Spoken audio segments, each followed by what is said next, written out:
Hey everybody, how's it going? My name is Michael Tsarouhas, or Mikey, as you'll know me in game and on Steam. I'm the community manager and voiceover director for New World. I'm sitting here today. We are broadcasting live from our Amsterdam studio, as you can see.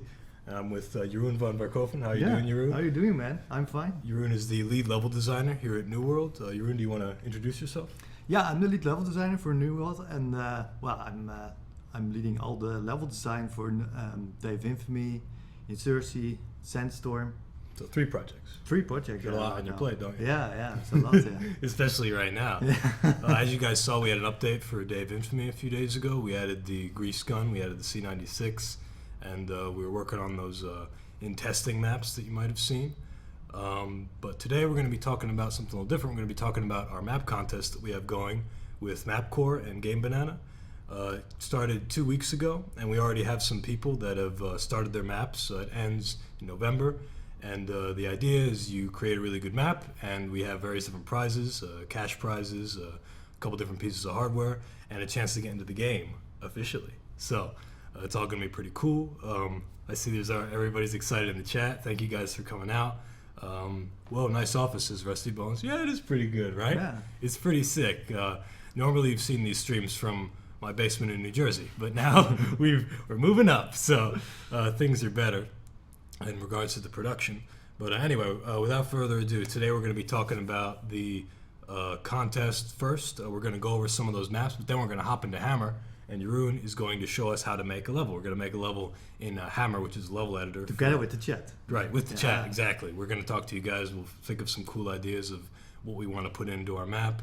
And we'll talk about what it takes to make a map, that sort of thing.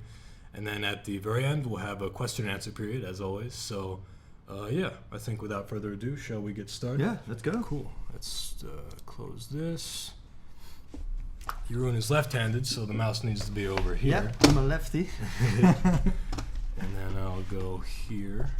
So we're starting with Hold on. Yep. Let's boot up the. There we go. Yep. the MapCore. Yep. And MapCore, just to explain, maybe you can explain MapCore. Yeah, because you are the level designer. MapCore is a community where a lot of level designers are coming together and show off their work. A lot of a lot of people here that made their way into the game industry because of this form.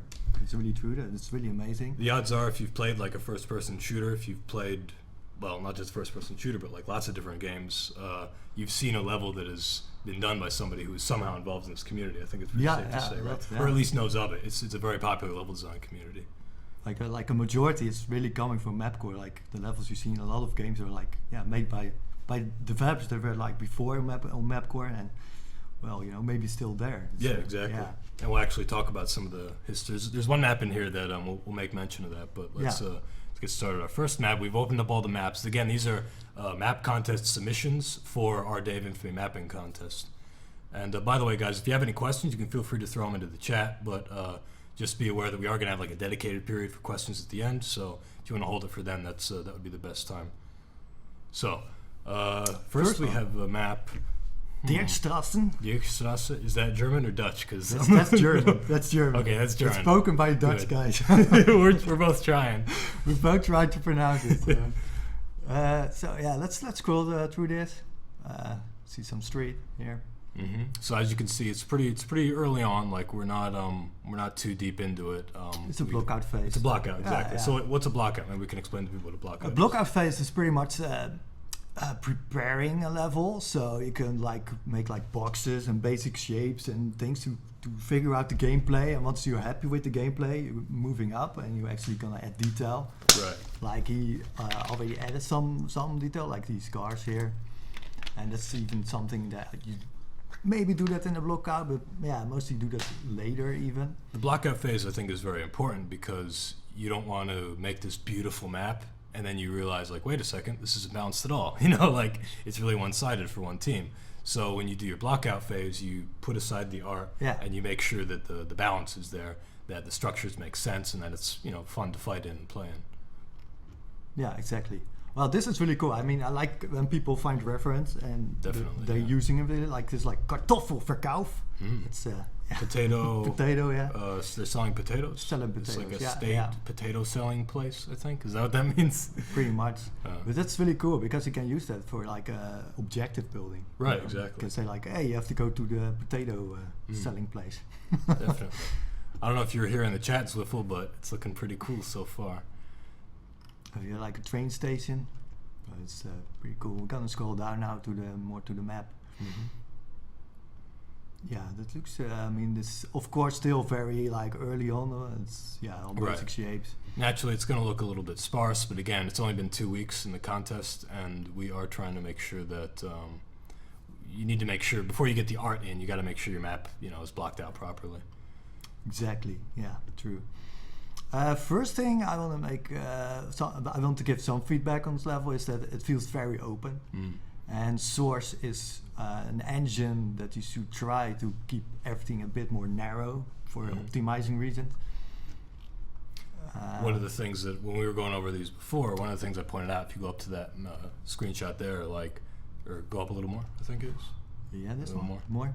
more. Down a little. Down a little. Yeah, okay. It was but if you look at these courtyards here at the top and left of the screen, that bottom one, everybody's just gonna have to huddle up against that wall. There's not really a lot of cover because it's so open, as you say. Yeah, it's also because I see here like this something on the other side.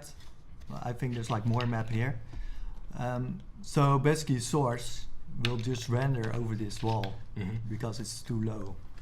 And yeah, I would say make it a little bit higher. And it should already be a lot better for performance. Right. And then we have this very open street here, and here that's it's nice, but it can be fine. It can be fine, but it can be also a bit of a struggle for performance. So Depends, and also Yeah. for balance again, especially since this is a liberation map, which is one of the modes. well, I guess it still needs a lot of props. Yeah. So I cannot really comment Right. on that yet, but yeah. Yeah, and this is just our first impressions. We're just giving a little bit of feedback, but naturally, I think Zwiffle is aware of this. It is the blackout phase after all. But one thing to keep in mind when you're making your map, though, is true. A principle you might want to keep in mind is don't make it too open. Make sure there's cover. Make sure it's fun to fight in. Yeah. Oh, here's already some detailing in the buildings. I would say it's a bit early already to start detailing, but yeah, I understand that at some point, working on a block out, you want to add some nice stuff. Right. Yeah. Naturally. Yeah. Naturally. Oh, just gonna scroll down. Yes. Just take a look. More hammer pictures. Yeah, more building. detailing. That's cool. Like the roofs here, Mm. it's nice.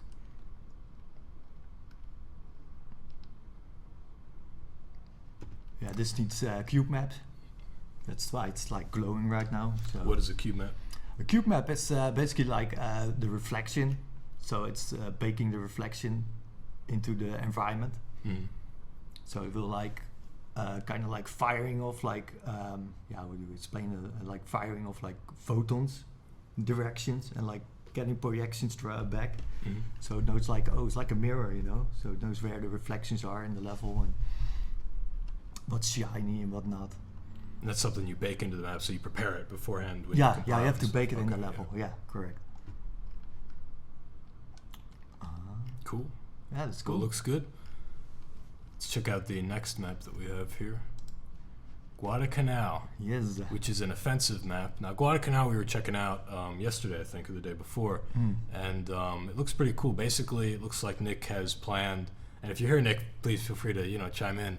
But it's a plan for a U.S. Marines versus Japanese force. Maybe we could scroll down a little bit. Show, as we were talking about before, getting some cool reference. It's cool to have a historical basis and just any kind of basis really for how you're going to make your map.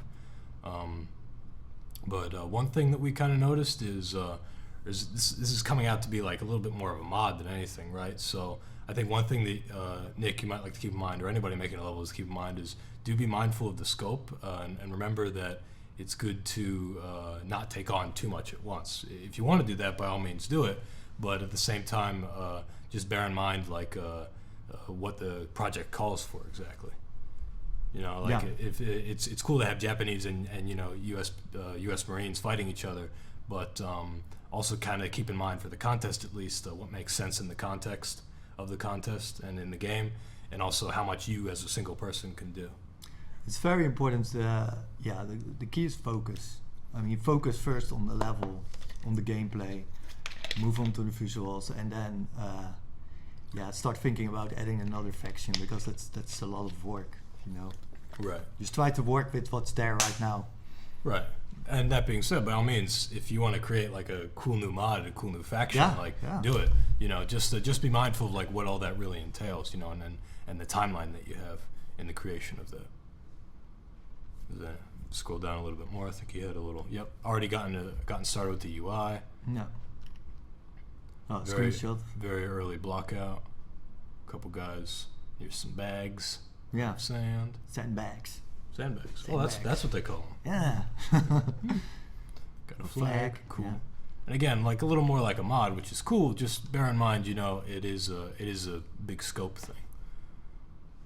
Yeah, it's really cool. I mean, it's a cool project for sure.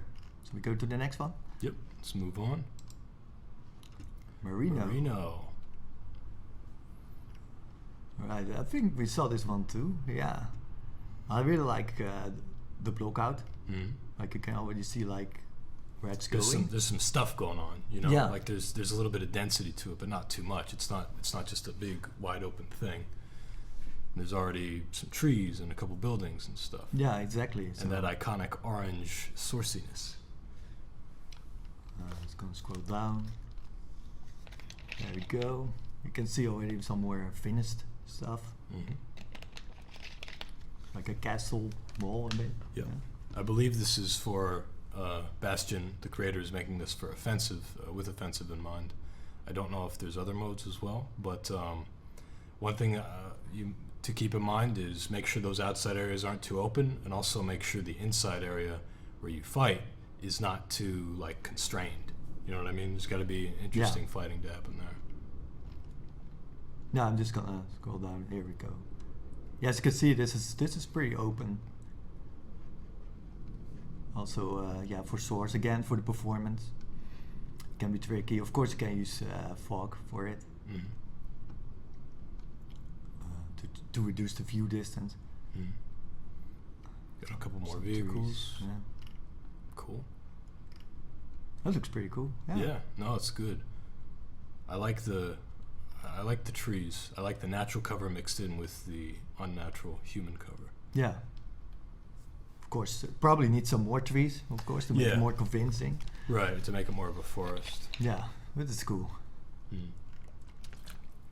Right. Okay, let's move on to Foy by Squad. Now, Squad, if I'm not mistaken, speaking of the level design community, Squad made a map for Counter-Strike Global Offensive. Is that right? Yeah, that's correct. Yeah, Zoo it's called. Zoo. Yeah, right. Also made it into an operation pack, if I'm not mistaken. So we're really excited to have him making something for Dave Infamy, of course, coming from that. And this is Foy. I'm sure many of you have seen Band of Brothers and other World War II media. Foy was an iconic fight I think it was in Belgium, wasn't it? I'm not sure. Yeah, I think it was Belgium. It did take place in the Western Front. Somewhere in that area. This once again, I mean, good block out. You can already see that. Already like a nice building, good architecture, good thing. First thing I want to say here is like it's very open, and I know we are doing this. We are doing the same, like buildings, like very spread out, like very much of spacing, and that's for source. Yeah, that very much means you need fog for performance, and it might be better to also maybe I can of course not see what else is there in the map, but it would be good to also have an area that's more like contained. So like we have in Sicily, that you can not see behind those buildings. Right. That's a good idea. Because keep in mind, like whatever you're looking at needs to be rendered, so it actually helps not just for balance, but again for optimization. Yeah. To cover some things up. All right. Cool. Yeah, it's really looking forward to it. Definitely. Yeah. This is a Medal of Honor Allied Assault remake, and we know you're saying you can't do remakes, which is correct. But if you change areas in the map, make it look different, like like we did with Ortona and with Comacchio. So it has the map has its own identity, its own vision. Then you can do a remake. Just make sure you don't give it the same name as the original map. That's We're okay with reimaginings, just not like remakes. It's something that we mentioned in the rules, and somebody mentions it here in the thread. But this is okay as long as it's its own map. It has its own name. It has its own layout. But it's okay to make something inspired by something, especially a classic DoD map, like we did with Ortona. Is Khan, Comacchio is Ramel, and upcoming Salerno is Avalanche. Yeah, correct. So something to keep in mind. Yeah, it looks really cool. I mean, the church here, very cool design. This is a good church. Yeah. Every Sunday, good looking church. Good looking church. Yeah, it's all looking stellar. I see already a bit into detailing, and maybe stay a bit longer on the blockout phase, Yeah, it is already very detailed, it's true. Maybe start testing it. Especially since an important thing with this map is to distinguish it from what it's reimagined. Yeah, to make it different from the original. Yeah, for sure. Yeah, cool stuff. Oh, next one. Yeah, let me see the mouse here for a second. I see one of our community level designers, Third Eye, has just linked something for us, which we will check out. Oh, I just posted it half an hour ago. Wow. Just getting right in time, Third Eye. Just right in time. Yeah. All right, we'll check that out. That's cool. It's in our queue. Yep. I am paying attention to the chat. We are looking at the chat. Just hold your questions if you have them until the end. But yeah, if we got some time, then we will try to answer questions. We're just a little more focused on this right now. Well, nobody knows this map. DoD Donner. Donner. But first thing, just first impression, it's very linear. It's just like it's just a road, pretty much a road like this. So I will try to open up more buildings. Maybe have like a flanking route or something here. Maybe some, I don't know, just have a route here. Not saying you have to add it, but just suggestions to make it more interesting. Scroll down. Yeah, it's all still nice. It's all in the blockout phase, so that's nice. It is cool. I like how it feels like a close quarters city urban battle. Yeah. But you want to make sure you have many different routes. You want to make sure you have different ways to go. Even if it's offensive or liberation or whatever, it should have multiple routes. I mean, already here, if you can like go to here, like through this building, maybe then inside this building, and that would be pretty cool. If you can fight through the buildings, pretty much. So you can have like some cool sniper spots like here, or like defensive positions for an MG, and you pretty much like forcing the players to go through the buildings to fight their way forward. It's, I think that would be pretty cool. All right, next one, Ramel. Yeah, this one is from Saving Private Ryan, of course, the movie, with the famous church scene with the sniper in the top. Let's scroll down a bit. Yeah, some cool reference. It's good. Preparing work. Oh, this Stefan Wolf is one of our environment artists. It's cool that he's also posting some feedback. And I know you've been there too. Not in this thread necessarily, but in this section posting. Yeah, of course. Yeah. If you guys have any questions about maps that you're making, please, make a thread, reach out to us. We'll do our best to answer you and help you out. The best way to do it is on the forums. So if we answer your question, everybody can see it. We want to make sure we help everybody equally and everybody has access to the same knowledge. Bridge. All right. Yeah, it's really cool that people are like, I was checking this thread, of course, already before. and the people are really like helping each other. So it's like, hey, maybe it's cool if you have like a Brits, you know, and posting a picture. That's really cool. People are like sharing ideas and Yeah. It's kinda like a building it friendly. together. It's a friendly Yeah. content. It's like this, man. We're all Yeah, together. that's cool. It's nice. I like that. Yeah. I think we can go to the next one. Yes. Rest. Brest. An Italian map. This one's pretty cool. This one has a few different people working on it, and it's Yeah.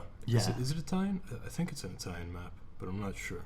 Oh, it's an Italian map, yeah. Okay, yeah. If you scroll down. But here check we out go. that art, dude. Pretty cool, right? It's really awesome. Yeah. Now there's I don't believe there's much of a blackout yet, but they're having sort of a different approach. They're making the art mostly. So if you scroll down a little more, Well, they have different people working on it, so Mm. they're like really like giving each other like a role. So you have like the environment artist, you have the level designer. It's kind of like how we're working here. So this, Exactly, it's yeah. pretty cool. because that's how you make a level. You have somebody making the different stuff that's going to go in it, like that stuff, that cool badass crane, right? Yeah, A statue and some flowers, window. it's really like as a level design is always cool, and like an environment artist makes all these props. It's like you get in your new Lego box. You get all these new things that you can work with and build your level with. Yeah, because otherwise you're working with the same Lego pieces. You know? Yeah, just exactly. popping stuff down. It's like, you know, getting new toys to play with. It's like, oh, what is this? Oh, awesome! I can Right. use it like that. And it's like, yeah, it's always cool. Yeah, it's very early, of course. I mean, the lighting is very bright, but I'm not gonna comment on this right now because I'm sure that's gonna change. Yeah. Here we go. We have a few screenshots already. Yeah, my first comment again is performance. It's very open, as you can see, very wide streets. And I know it's it's fun to have open maps, but it's something you have to take into account to make sure you don't add too much detail on every building. Even though, you know, this is still very early, so I'm not going to comment on that. But just in general, like we did with Sinjar. I mean, our big maps have not as much detail as our smaller maps. Like, Sorry, there's a dick butt in the water. Pardon my interruption. Scroll back up. Oh my God. There he is. Ah! For anybody watching who doesn't know, the dick butt is what the kids are referring to these days is a mema, I think is how it's spelled, M-E-M-E. Yeah. And I the think dick so. butt originated from Reddit, and it was when a man who had a dick on his butt posted about a selfie of himself with a dick butt. I'm making this up. But that is a Reddit meme. So, no, I did miss that shit. Yeah, we did, 'Cause yeah. we were in this thread a couple days ago. We were like, oh, wow, that crane looks great. We didn't see the huge dick butt in the fucking I was water. checking out the lighting in the crane, and I was like, that was it. Oh, people are, I know it's meme. I'm just meme. being silly. A mema. I like mema. Mama. Mm. Yeah, this is cool. The bridge. It's a good, yeah. See that? It's really looking good. Yeah. The whole map, really. Nice I'm border. very interested to see where this goes. Look, some new props. Oh, train. Nice. Yeah, I'm looking really forward to this one. Train. Bring me back to the train. Remember the trains in Half-Life 1? Yeah. They were so janky. I know this one won't move, but it just reminded me, like, trains. Yeah. Next one. Next one. So this is a temporary one. Luxembourg is the name by Ernie. Temporary name, rather. I think Yeah. it's a temporary one. Oh, a church. Mm-hmm. So many World War II maps have church. Naturally, lots of European cities, urban center. Well, community. every town pretty much has a church. So, yeah, every village. Even like smaller villages, it's still like a small church. But I like it. It looks cool. It's not that. The lighting's a little weird. Why is that? I think this is not. No, it's not like. I'm not even sure if this is even lighting. Maybe it's just a hammer shot. No, it's not a hammer shot because there's a reflection. So it's probably just a very quick compile. Now, compile means you take the map once you're done with it, and you sort of bake it in the oven, and you gotta wait, and then it comes out, and then it's ready. You know, Yeah. you can't just go in and out like putting stuff in. You gotta.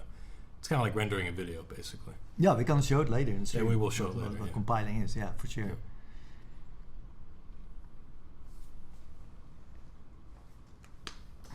Yeah. Yeah, it's a good start. But I'm wondering what the overall layout is going to be, because it seems like he's putting a lot of detail in one area. I would suggest to actually like make the whole layout first. Yeah, I'm having a little bit of a hard time seeing Yeah. like what it's like. Maybe posting an overhead map would be good, and then thinking about that and timing the spawns and stuff. We'll go into a little more of that later, I Yeah, think. yeah, But for sure. yeah, it would be good to take an overarching view of the map. Yeah. Well, it looks good. Good start. Next one. Maths. Mets. Well, once again, good start. I mean, block out, dev textures. Hmm? Only the Church. church, yeah. Gotta of have a course, church. of course. Dude. Gotta Church. have a church, man. Without a church, not a World War II map. Yeah, you're not in Europe unless you're around a church. Yeah, just like the necessary props in here, like a car, like a truck, some trees. Oh, I like this building in the back. That's cool. Looks a little open there, but maybe that's like a spawn area. Yeah, it's hard to say because it's still very early in development. So Right, yeah. We make these comments about, it might look a little too open, but realizing that, okay, it's kind of early, like maybe they just haven't put cover down, I mean, this looks like a really cool objective building in a way, but yeah, maybe that's not ideal. So, but it's a good start. Well, yeah, it looks nice, and I see already some, you already did something for the lighting. Seems like this sky is very popular amongst our level designers. It's a good sky. Yeah, it is. So we have also a map on another form. Yes, now we've been focusing all of the map threads. We've asked people to post them on MapCore, which is where we just were, but somebody did recently post this on our official forums. I'm not sure if it's for a contest, but we wanted to show it because it's pretty awesome. It's called Tiger's Lair. Tiger's Lair. Yeah. It's scary. It's a tank factory, pretty much, and I like it when people are really having like a very stellar theme for their map. That's really cool.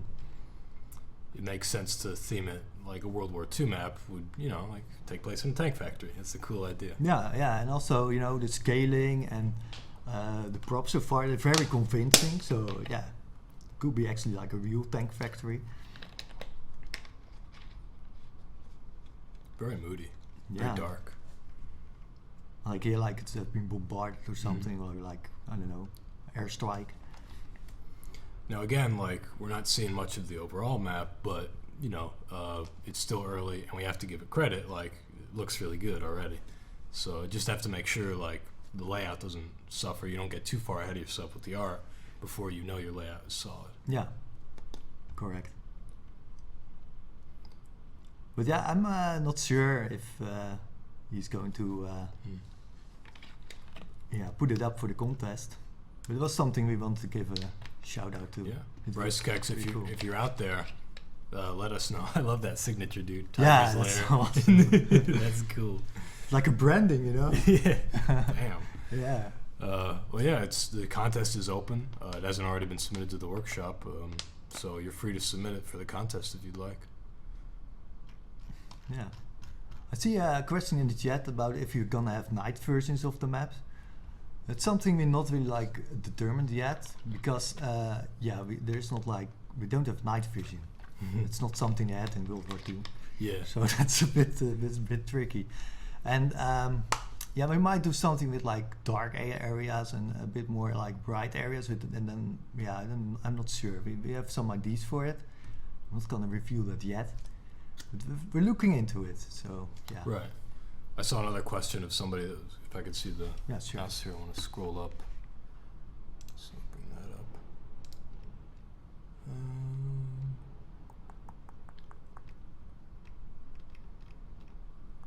What's so bad? IK asks, what's so bad about open maps? Isn't Sinjar very open as well? That map turned out pretty good.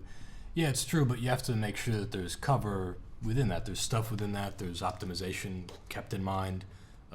You're not looking at everything from like one point down at the entire Yeah, map, exactly. And also, Dave Infamy is a lot more expensive for the engine because there's artillery, there's flamethrowers. There's like a lot more going on your screen.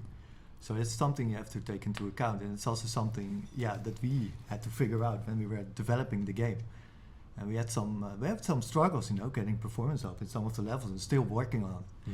And so something I want to ask, like, if ever anybody has like frame drops or issues in the levels, please post them on our forums, because we're really trying to do our best to get the best frame rate possible.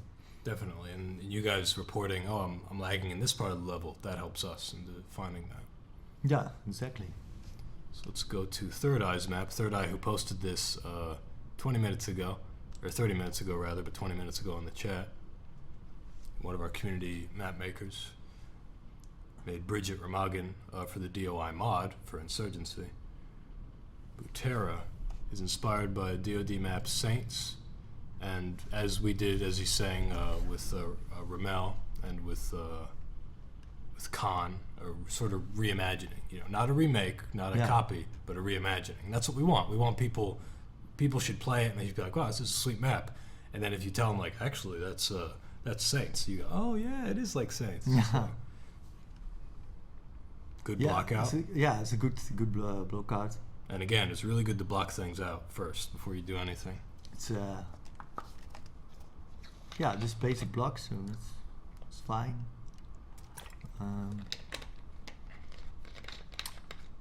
I would say for the lighting, go a little bit brighter. It's a bit dark. It is a little dark. Yeah. Maybe that's still early, but could be good. Yeah, we also have to take into account that people have different gamma settings on their screens. So some monitors are a bit darker, some are a bit lighter.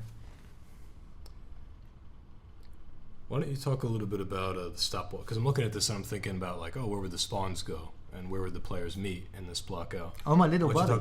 Talk about your little buddy. Oh yeah, my little buddy is the stopwatch. And basically with stopwatch, I always start in the center of the map and work to my way out to the spawns. Once I have the spawns and the middle, I'm just going to start doing run-up time. So I'm just going to spawn in the game from one of the spawns from one of the teams. And start the stopwatch, run to the middle, and see how long it takes. And do on the other side the same thing. And that way, you can pretty easily, not very easily, but pretty easily you can balance maps. And once the middle is in a good spot, and it's balanced for both teams, then it's more easily to add the other objectives, like for liberation. Once you have B, you can more easily add A and C. Right, because you already have that basis of timing. Exactly. Yeah. So get a stopwatch and just spawn in and run and time it, 12 seconds for both sides. And do the same. Once you have A and C in there for your liberation mode, just, start timing from B to A and from B to C, and also, of course, from the spawns to each objective. And that way you can already get a feeling if the map would work for multiplayer. Of course, in testing, things can be different because people take another route, or you never know. It's always a bit of a gamble, but overall it's pretty solid. And a good way to pretty start. Solid start. Yeah. So I think that does it for. Scroll down a little more. Well, I see there's a few more submissions, so we could check those out. Oh, okay. Let's check it out. That one.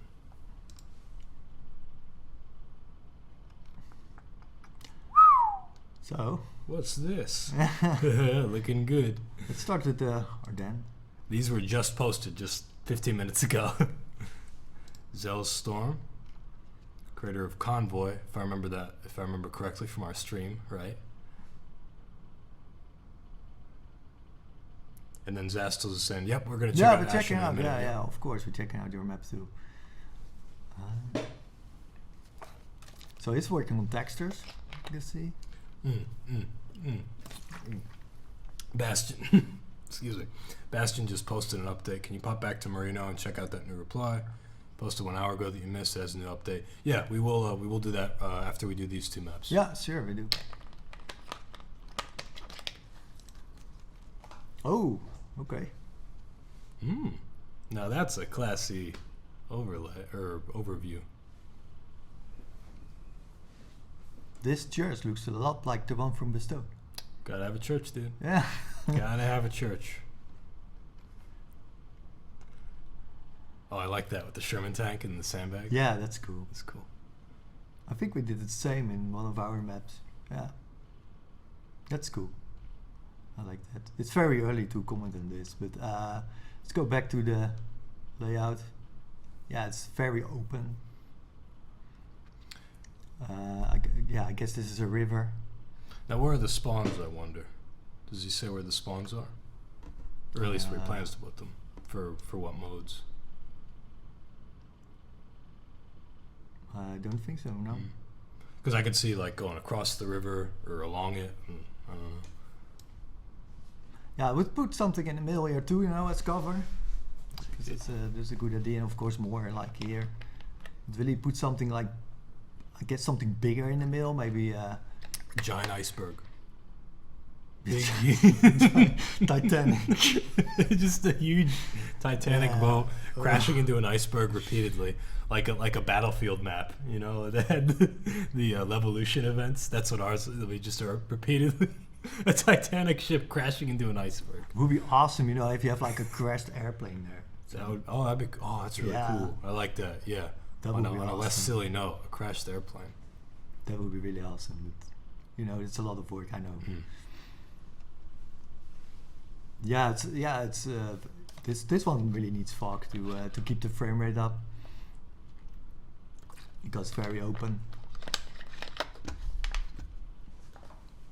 Yeah, looking forward. But Yeah, it looks good. yeah, all right. Let's check out the other, and then we'll go back to Marino. Yeah, we're going back to Marino. Marino. Aachen.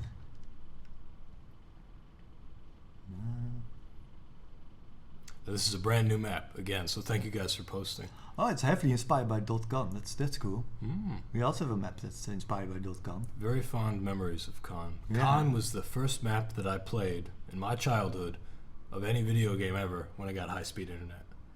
I remember spawning in the Allied spawn in Khan, and I was like, it was just everything was going so smoothly. Now, already has like some names for the objectives. This is very detailed. Yeah. Very moody. Oh, I like that. Ooh. That's cool. Already breeds like the war zone feeling, like, Yeah. yeah, you're there, like. It's great, and I like the sunlight coming in over it. Yeah. Nice. That's primo map right there. I'm just once again wondering what the whole layout is gonna be. Like, you see some screenshots, that's cool. But the overall map, how it will play. You see already like a lot of detailing and stuff. Let's say like, well, maybe, test it first and this sky looks awesome. Actually, Brian did that like last week. He updated the skybox for Tona. Oh, nice. Yeah. Brian Birnbaum, one of Yeah, our Brian, designers. one of our level designers, yeah. Latte, as Latte. he's known by his handle. As Price 508 points out, all the maps posted on the workshop are running on the 508 servers if you guys want to check them out. Also, Price, if you want to include that link, there is a DOI giveaway that the 508 is hosting. You want to go ahead and post that link, Price, go for it, where you can get a chance to win, I think, a couple copies of DOI it was. I did get your email, I just didn't get a chance to reply. But feel free to include the link in the chat if you'd like. All right. So, shall we go to Marino? Yes. Looking good. Looking good, yeah, for sure. These are all looking Yeah. good. Oh, you saw that? Let's scroll down. He asked for feedback on his most recent post. I guess this one. Yeah, 1 hour ago. Wow, you guys are on it. That's awesome. And look that out. Scanning it very quickly. entire map in game. It's pretty big. Yeah, it's really big. I like it though. I mean, it's very like you have very open gameplay in this area, and here it's more like contained, like fighting in between the buildings. Yeah, variety. It's a bit like we did with Sicily. You know, you start on the beach, right? It's very open. Right, and that tightens up. Yeah, exactly. So that's cool. I would say though,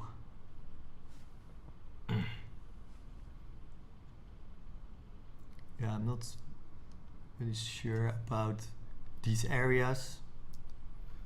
They're a bit like it's a bit strange flow, so to say, because you have to go this and then. I guess this is an offensive map, right?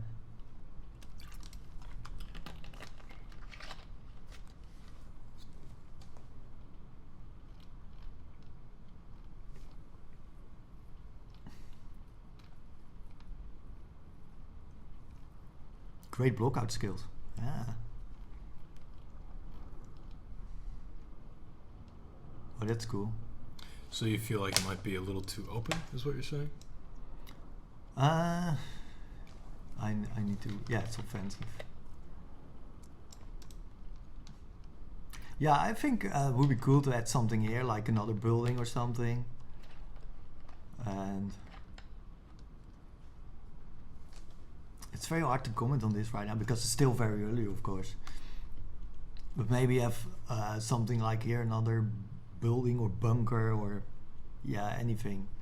Like it's cool to put like vehicles everywhere, but it's sometimes better to have just like a small structure, also for the player to memorize the map.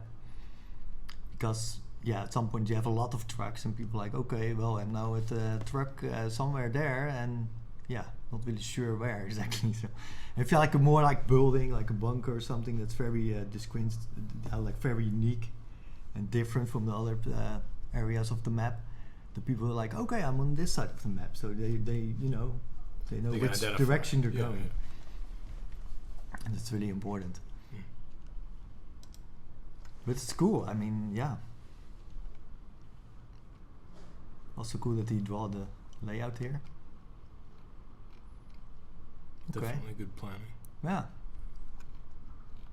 Keep doing what you're doing. I mean, looking forward to it. Cool. Let's move on here. One thing, I think we've gone over all the maps, but one thing we want to just give a quick shout out to, you might even be in the chat right now, but Ashton is creating a total conversion mod, or a conversion mod for Day of Infamy called Severe Defiance. It's on ModDB. He's already got a bunch of weapon art up there. Ashton is a World War I source developer, the mod for Half-Life 2. And I believe he was working on Kavam back for the DOI mod, but he's since moved on to this project, which is pretty cool. It's basically going to be the Norwegian theater, which Day of Infamy with its modding, of course, supports. I like this scope. This scope is cool. But if you guys are curious, and this doesn't have anything to do with map contest, but it does have something to do with, community content. We just wanted to give you a shout out, Ashton. So, I think with that, we can move on to Hammer. We can move on to Hammer, Make our own level. Let's do it. Minimize here. First, why don't you just show everybody? I'll step back. Where is Hammer? How can they get started when they want to make? Where do we find Hammer? I mean, that's the question, of course. That's the only question. So I open my Steam folder right here. Now we go into Steam apps, common, and we have here Day of Infamy. We have a bin folder. If you go in there we go. There's Hammer, and we can launch it. You want to explain what Hammer is for people who might not know? Yeah, Hammer is the level editor for Source Engine. It's already used for a very long time. I mean, for Source 1, a gold source, actually. There was Worldcraft, and it basically was pretty much the same workflow, and pretty much renamed it to Hammer. with Source Engine. When Half-Life 2 came out, I actually back in the day I used Quark from very early on. Never heard of that. Half-Life 1. Yeah. Quark? Yeah, it was called Quark. Because I don't know, I never was able to get into like Worldcraft for some reason. It was like always weird to have so many, because I started the Duke Nukem 3D with the build editor, and it was I think it was like 2 views or something, and then suddenly like in Hammer it had like 4 views. I was like, oh my god, how can I make maps with this? So I was searching for like an editor that was kind of the same as build in Duke Nukem, and yeah, I used Quark for like quite a few years. But then Half-Life 2 came out, and I was like, well, I really need to learn Hammer now because there's like no other tool. So yeah, then I started learning that. It's interesting. I never even heard of Quark. Well, to It was start, third I party think too. it was third party. Yeah, third party. Okay, but you could still make like a Half-Life 1 map with it, right? Yeah, you can still do that. Yeah. So for this segment, we've just gone over some of the map contest maps, but for this segment, we're going to check out Hammer, and we want to make a map, just a simple map to show you guys like how to make something in Hammer.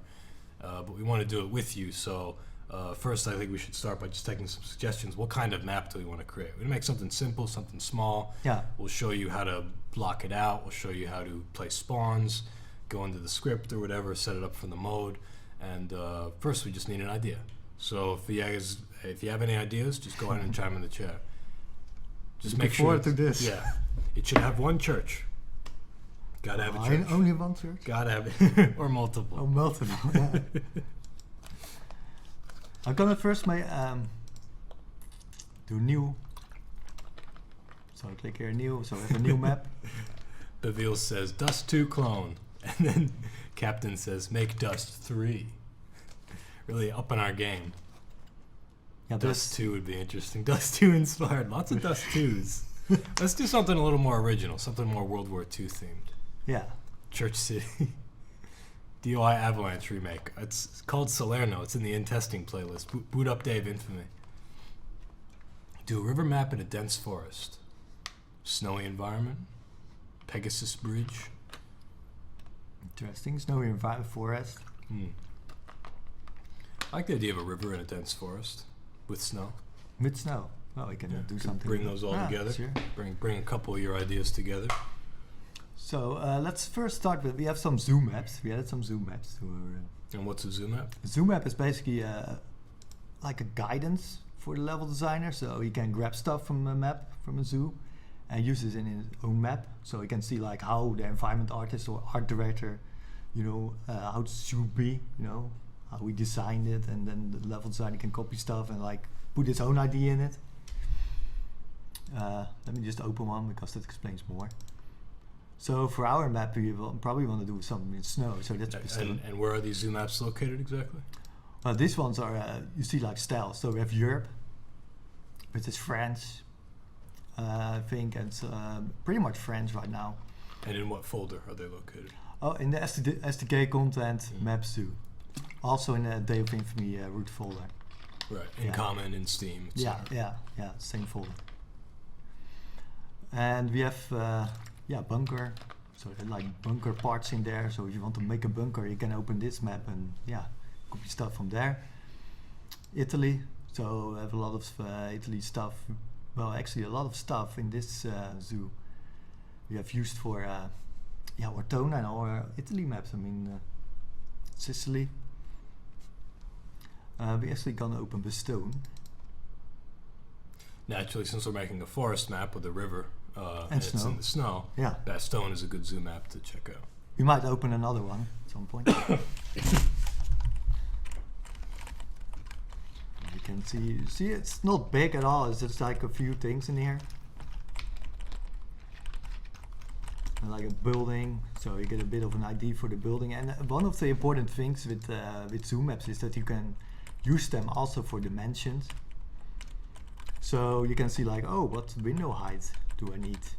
Well, you check this. It's like, oh, we use like 36 units high. So things like you don't have to figure it out anymore yourself as a level designer. Because you're not gonna invent the wheel every time. Right, you have a point of reference. Yeah, exactly. I'm actually gonna open another one because I need to check which one. Probably Europe. Yeah, there we go. Kijk, here we have like a bunch of buildings. And you could actually say like, well, I want a building. I just copy like the entire building, and I'm just gonna, you know, change it in my level. That's how we do it a lot too. Because most buildings have like, you know, the same shape, the same, the same basic designs. And you can make it bigger, smaller, and of course that, you know, takes some time, takes some work, but you already have like a good reference point when you copy one of these buildings. Alright, then we open another map.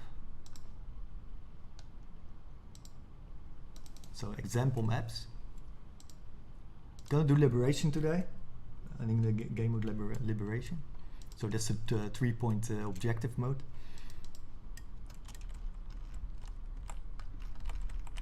There you go.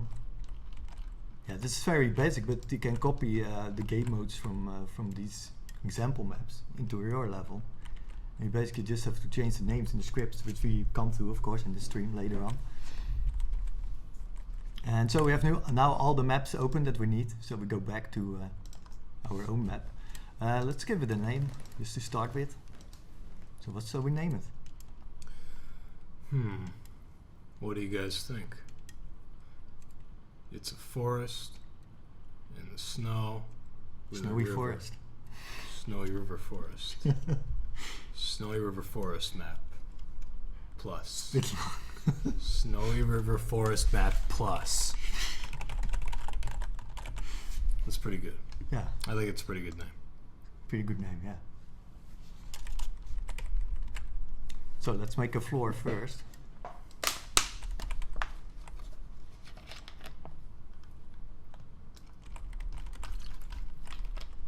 I'm not gonna make a huge map. We're keeping a bit more small.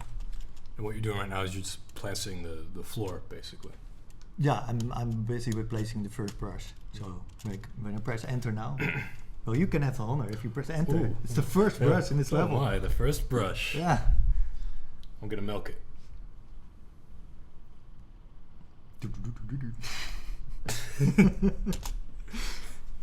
Well, there it is. So what is a brush? A brush is, it's basically a block. So it's like the building blocks you're using for your level. So like, you know, like back in the day when you were playing with Lego, you had those basic blocks, those big ones with the four dots on it. Right, you just lay them out. Yeah. And we want to make a snow map, so we already doing the next step. Gonna make this a displacement. Gonna use 3. There we go.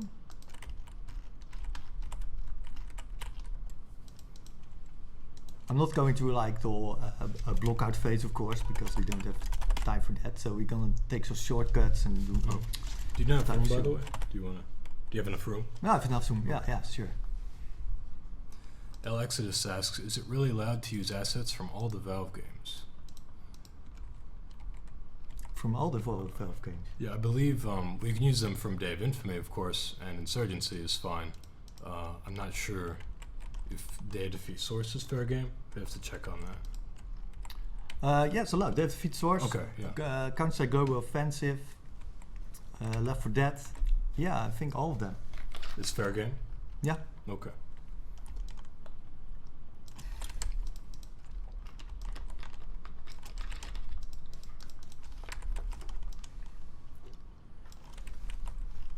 So now we have a...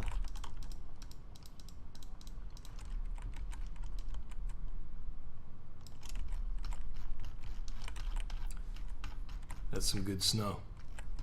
Nice, right? There we go. Well, first thing, I already know what the middle is. So, actually gonna do it like this.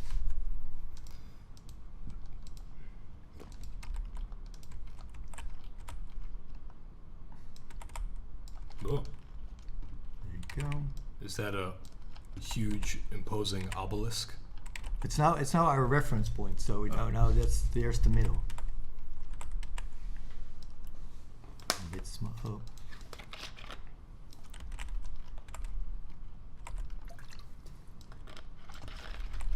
So this could be the building, whatever, at some point.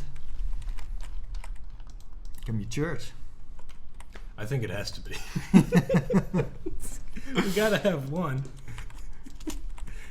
You should have called it Snowy River Forest Map Plus and church. And church. Church side. A few more blocks. I said about not to open maps, but we're gonna like ignore that in our stream because it's too much work to. Right.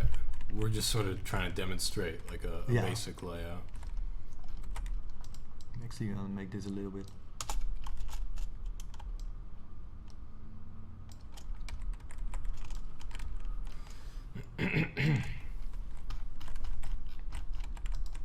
I think it's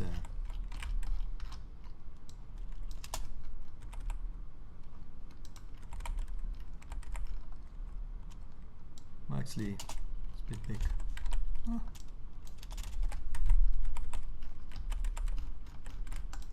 That's cool. We have some room to play with now. Well, if we're gonna compile this, it's not gonna work because we have a leak. This basically means that there's no like, there needs to be like a cage, so the level needs to be built in a cage pretty much.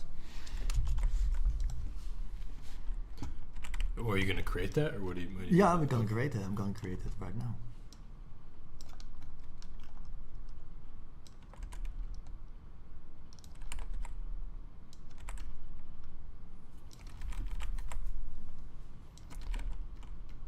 And displacements are not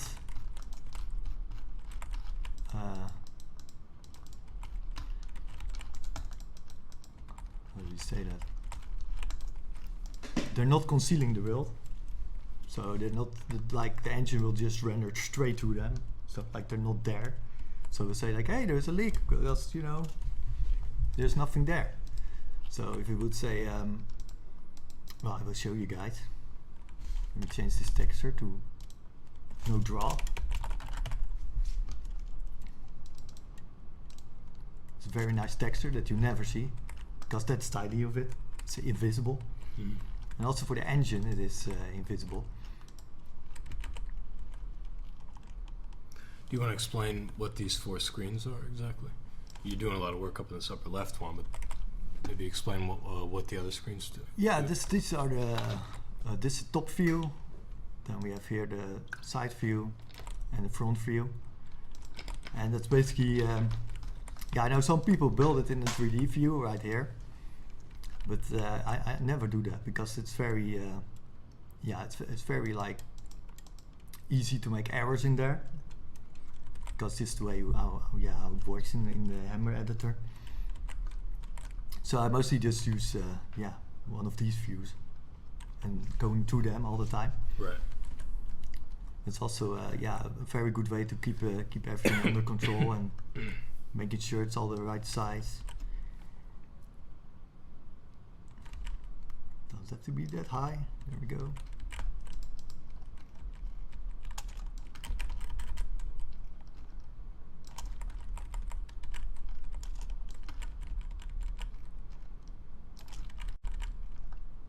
But you can do it you can build levels in so many ways. Like everybody has his own like workflow.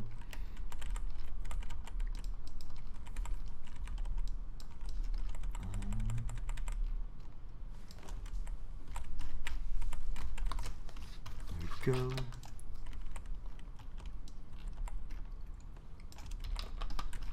Sorry, that's nice, right? Mm. Nice. Johnny Higgins clarifies from Game Banana, because we're doing the map contest with Mapcore and Game Banana. Scroll up a little bit, please. Regarding using Valve content, NWI has an agreement with them to be able to use their assets. However, we don't have an agreement between users and Valve. When I spoke to Jeremy, he said entrants can use any of the assets in the DOI SDK, but should avoid using other Valve assets. So there's some in our SDK that I think are from Dave Defeat Source, Yeah. but they're in our SDK from that one. So to clarify, they should be the ones from ours, from our own SDK, from the DOI one. Yeah, but they say like the one an asset from one of the Valve games. They can ask us that, and we can see if we can include it. Okay. So Yeah. that is possible.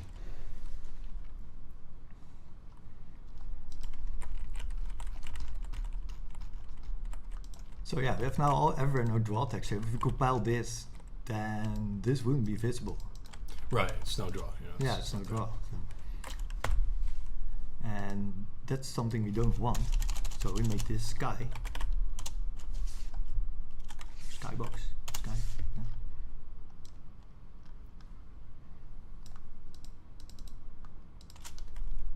There you go. Hmm?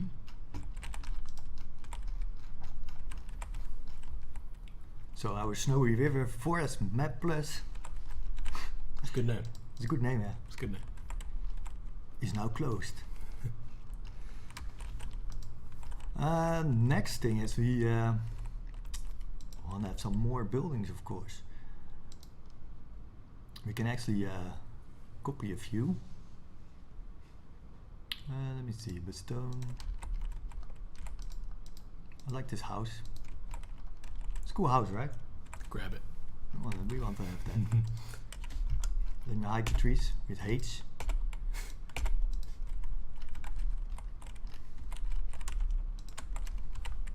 I think I have it grouped, yeah. Well, at least the part is grouped.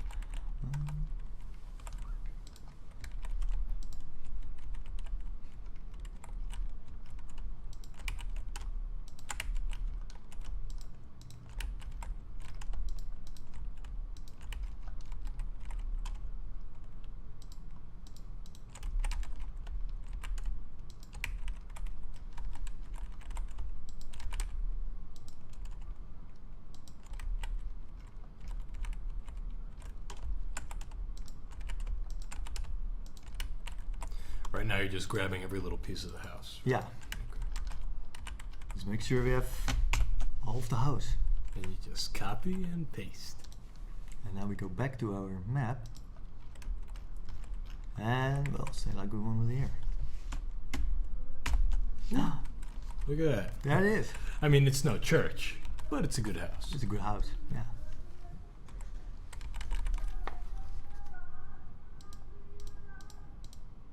Do you guys hear that? Somebody's singing outside. Sorry. Amsterdam. Well, normally I would copy this without props because there's now, yeah, so you can see it's not really on the grid. But we're gonna play it a bit dirty today. Oh, Yeah. Jeroen. Oh, hang on. We gotta mark the stream for 18 plus. Let me group this. Yeah, normally it should be like, you know, these walls here. Yeah, see the little bit of the grid? It's not really something we want, but it's fine for now. I'm not going to change that. Okay. Why is it overlapping? Because these are props, Oh, so that's right, fine. yeah. Props can overlap, that's fine.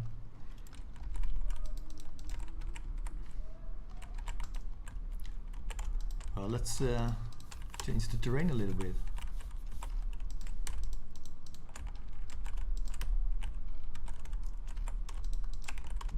What are you gonna do to the terrain? Gonna make it a bit more hilly. Ooh. You're just gonna crank up the hill? Just turn up the hill ratio? Yeah. Oh, weird. Raise. It's magic. You know.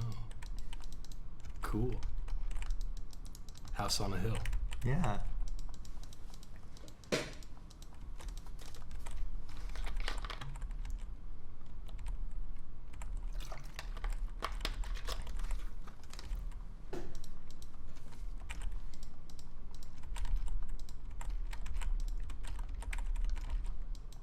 Let's do a bit more so it's not all like flat and boring.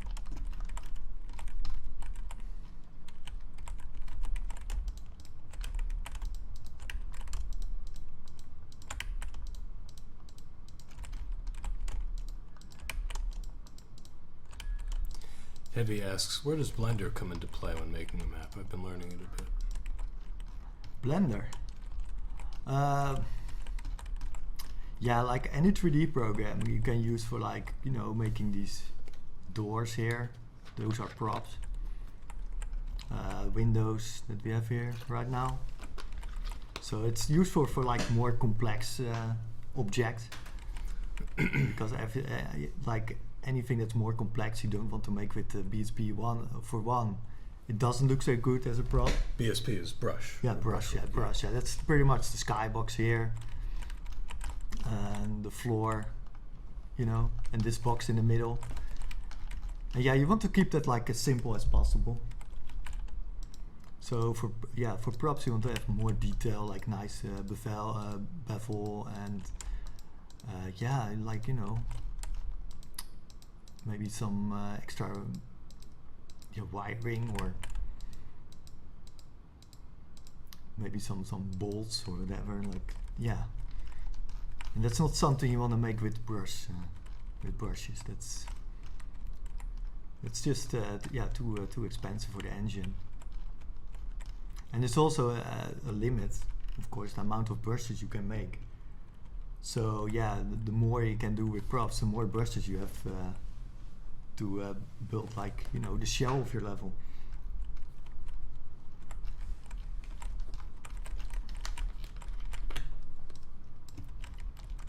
So I'm gonna make this a bit higher. I was thinking to put the spawns like somewhere here. Somebody asks in the chat, will all the maps from prize places be added into the official game? And as people are answering, just the first. And yeah, that's the idea with the first one, but we are open to adding in any community map into the game officially, you know, if it's of quality. So we might do the other ones as well, you know, provided they're, you know, they fit. It's not just necessarily the first one.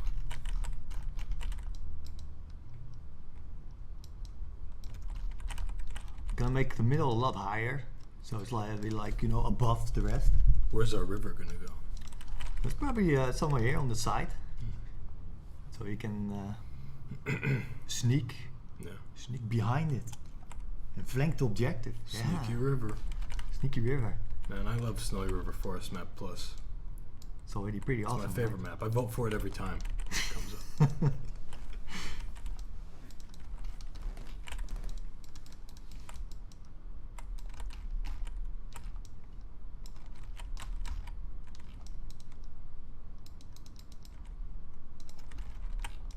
Smooth this a bit.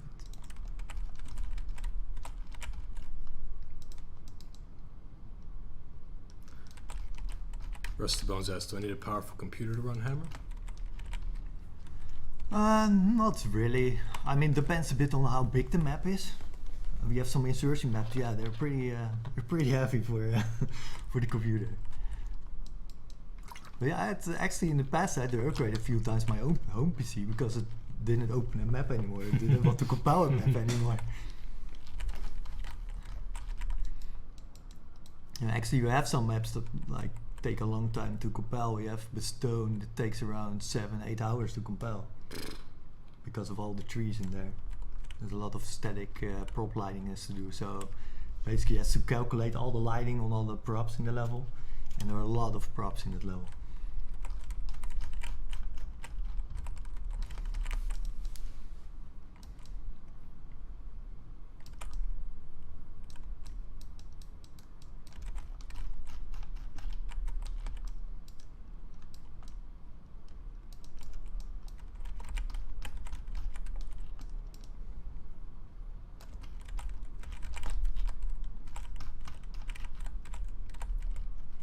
I always look from a distance to new buildings I add, so you have an idea what the silhouette is gonna be, you know, and how it's compared to the rest of the map, because it's all about the overall picture, of course. You know, it's, you know, the overall picture needs to look good. Yeah, you got to look at the map holistically. You got to look at every aspect.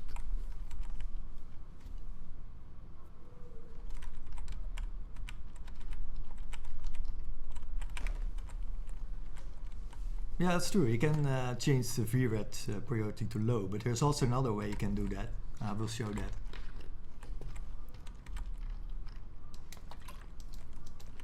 little bit.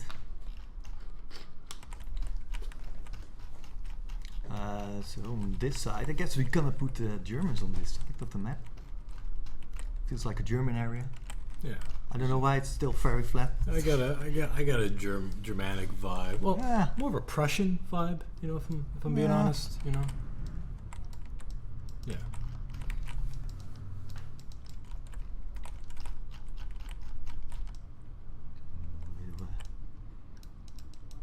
There.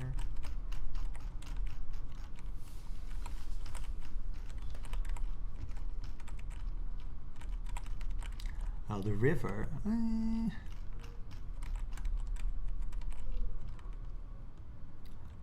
was thinking it might be cool. Put the river like here. Like you have to go over it. Okay.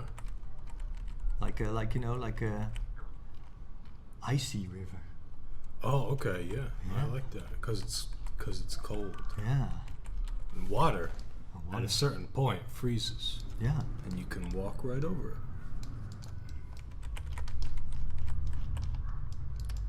Jeroen, rivers aren't yellow, so I'm not sure what you're doing there. They're now. They are now. We changed that. Don't worry. Got it all under control. Why is it yellow? Is this It's because of the no draw. Of course, the no Yeah. draw. We need to lower that.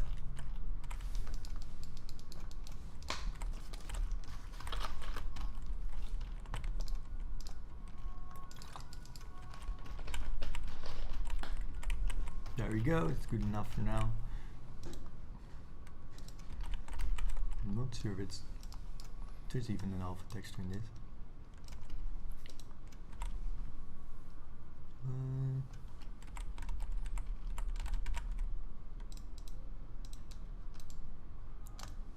No. I want to paint some paths, so some routes, you know.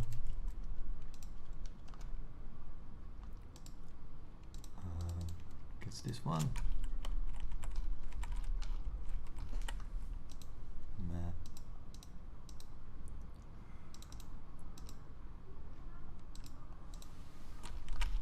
There you go. It's a bit more obvious.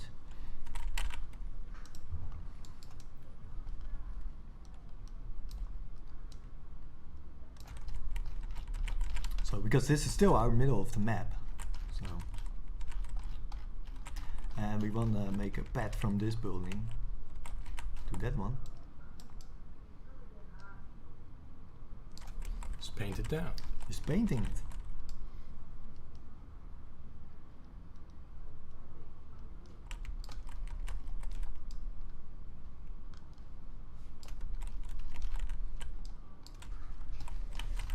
It's also a way for the player to navigate through the map, because you know you can just follow the path. Yeah, it's a path after all. Yeah. And you can go from this house like la la. Oh yeah, there's another building here. Zastos asks, are you guys in the NWI office right now? Where are you? Yes, we're in our Amsterdam office. Yeah, we're in Amsterdam. That's right. How cool is that? Pretty cool. Yeah. Jeroen is Dutch. He Correct. doesn't live in Amsterdam, but he lives in the Netherlands. And I'm an American. I lived in New Jersey. I moved here in May.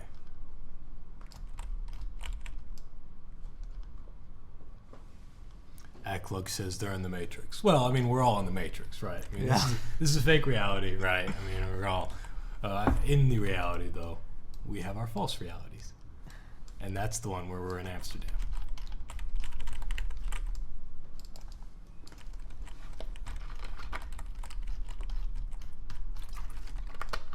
Mr. Brightside, we have some devs in the chat. Mr. Brightside says, my desk is way in the back. Mr. Brightside is Ben Tertel, one of our animators. His desk is... I'll go stand by it.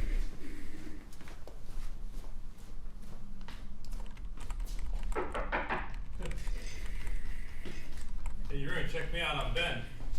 I'm animating weapons. how's it going?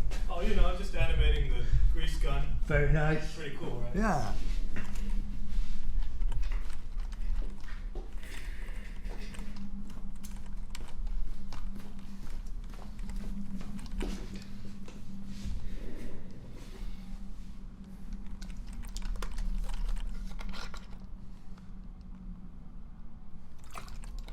So we have a spawn there. That's the allied spawn. Yeah, this. Hmm. Yeah.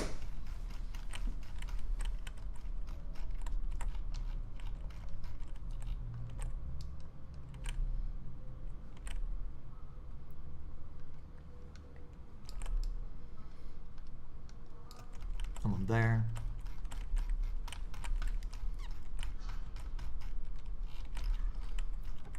So yeah.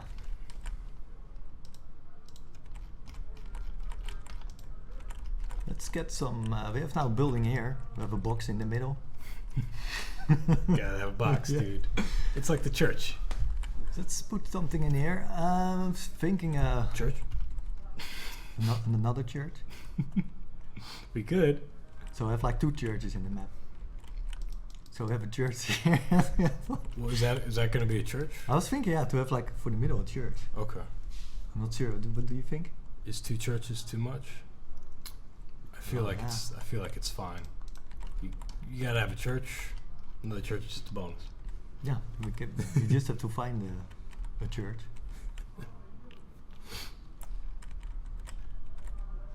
We can make a very simple one. Yeah, that's what I was thinking. Stretch it out. Just let me turn up the grid again.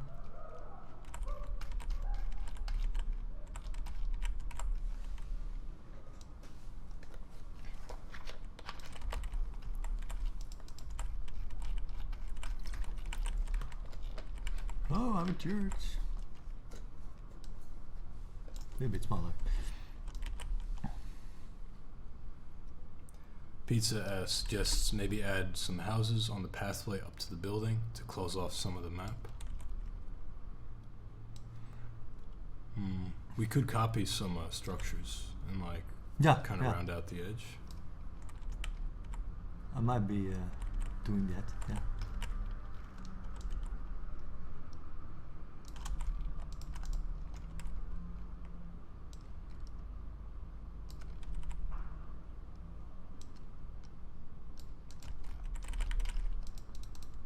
Church. Brush-based church.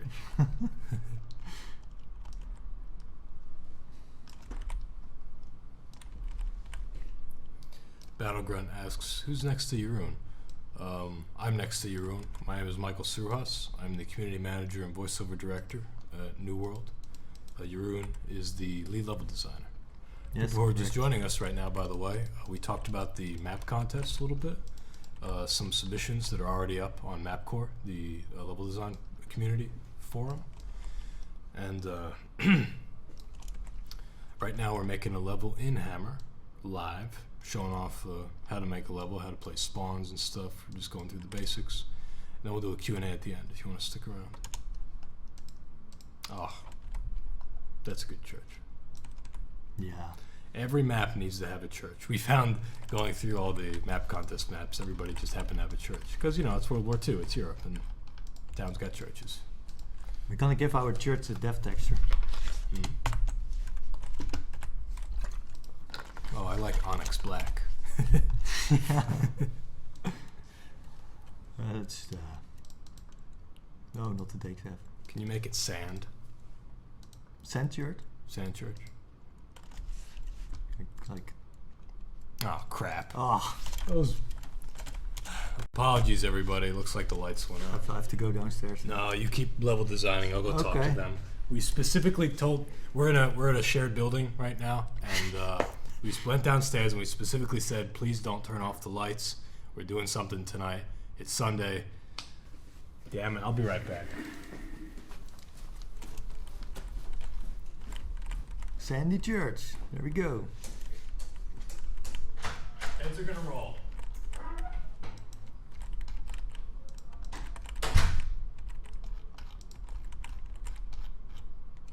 Looks more wooden from distance, but it's pretty cool. It's really dark here right now.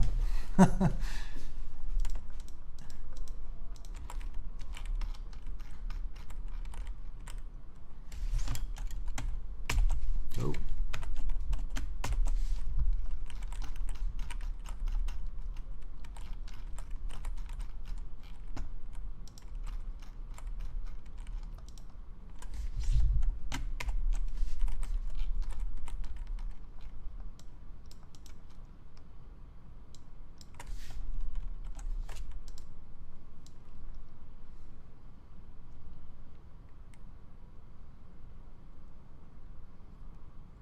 Yeah, more cozy atmosphere. That's true.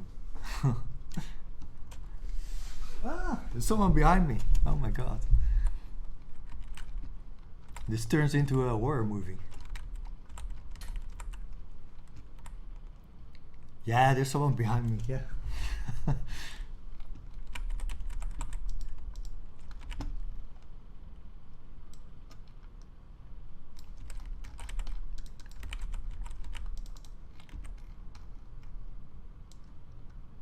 This will be a smaller church. So.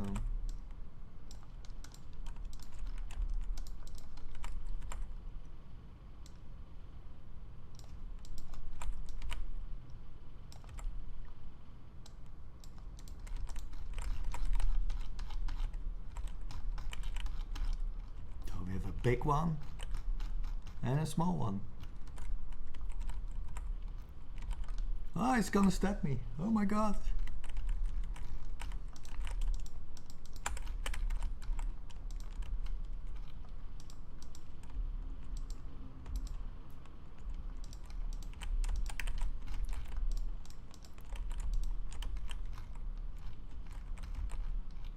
Feels like I'm level designing for my life now here with the lights off and someone behind me. What's gonna happen?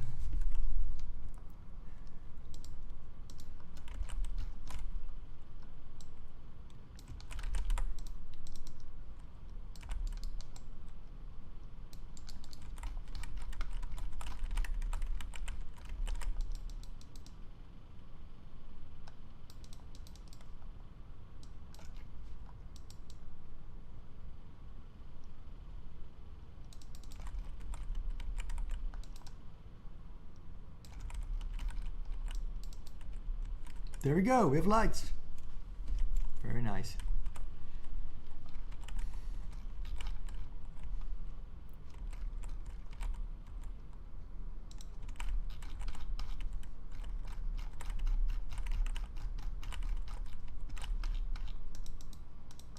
So the church now. In the middle, we have a smaller church. Right here. And we have a house with no chimney. Okay. Let me change this first.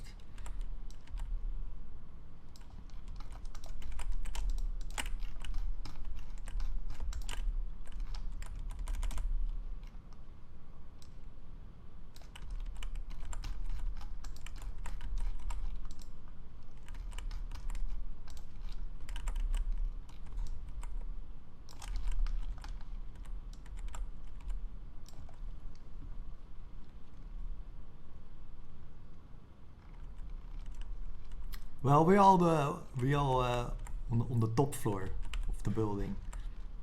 So yeah, it's a bit of a way down.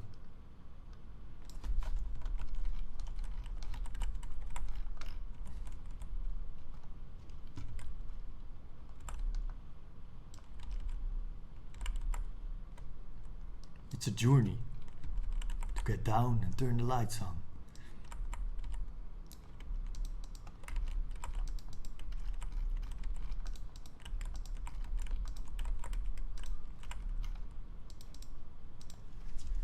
Let me see if we have something like ice.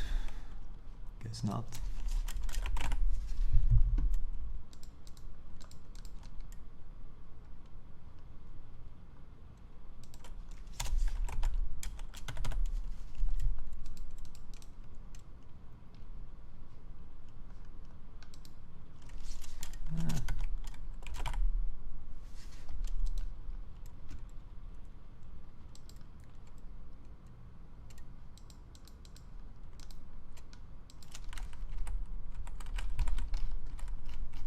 That will do it for now.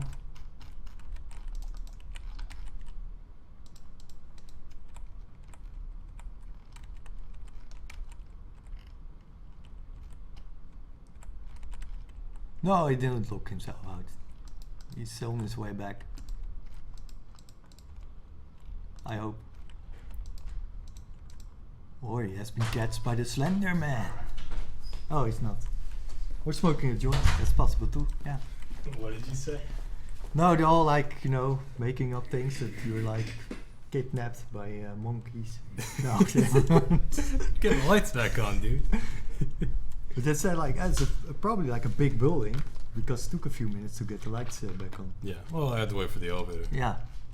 But I told them that we're on the top floor of the building. Yeah. I had to find the people. Well, I did another check. Apologize about that, guys. This is a shared building, and since we're here late, sometimes they turn the lights out. We had let them know, but we hadn't let the right person know, apparently. So, Happens. how's that church? Oh, And it has scent. thank you for doing it for me. Yeah, for you. And as a surprise, another church. Ooh, Also with scent. nice. Have you placed the spawns? Not yet. Okay, because I want to hop in. Yeah, we're gonna do Just that. check that out. But to place the spawns, we're going back to our liberation. And we're grabbing the spawn zone. Have you explained to them who that is? What? Those Germans? Oh, these ones. I don't know. Just some random guy. Look familiar? That's his face. That's Jeroen's face. I'm the face of one of the American soldiers, and he's the face of some Yeah. of the Wehrmacht ones. It's really, yeah, it's really awesome. You know, it's very surreal. It's our character artist Gabriel. He did an awesome job on all those characters. It's weird, right? Yeah, it's so weird. Especially if someone shoots you. It's like, You get dismembered, and yeah, it's it's just, like, what? is that me? What's happening here? So it's the spawn points, the spawn zone, and the block zone. So the restricted zone. Gonna copy that. To our Snowy River Forest map plus. Map Plus. plus. Yeah, plus. Mm. That's really important. Plus. That needs to be. And the Germans can spawn this spot. They like their church, so they like the church keepers. Church Keeper. That might be a better map name. Church keeper. Church Keepers. Sounds a bit It's both the scary, factions right? protecting their churches. Look at that. They're like the wrong way around. If they spawn now, it's like, where's the map? So, oh. Ah. Hard Penguin says Mike is the face of the Americans, yet we still purchased the game to hear him shout in German. Oh, actually, no, we got a native language German person to do the German voiceover. I'm just the voice actor for the American squad leader and the artillery operator. Make sure they're a little bit floating above the ground. Because it's overlapping then if you spawn like in the ground, like you can't go anywhere. Third, I just made a good suggestion. The map should be called Two Church, To church. right? Yeah. Like Two Fort, Yeah, but still, Right? this name Team is, Fortress. Yeah. Two four. Yeah. It's like Two Fort. You get Yeah. it. You get it. You get it. Yeah, I really like our name now. It's like, I mean, I'm Yeah. attached to the name too, you know, but Two Church is pretty funny. yeah. We'll put it up for review later. Maybe we'll Yeah. put it to a vote. we have to think about it. It's Yeah. a very creative process, you know. it's it's level design, dude. Like you gotta let it sit. You know, you gotta think about it. Oh, this one needs to be bigger.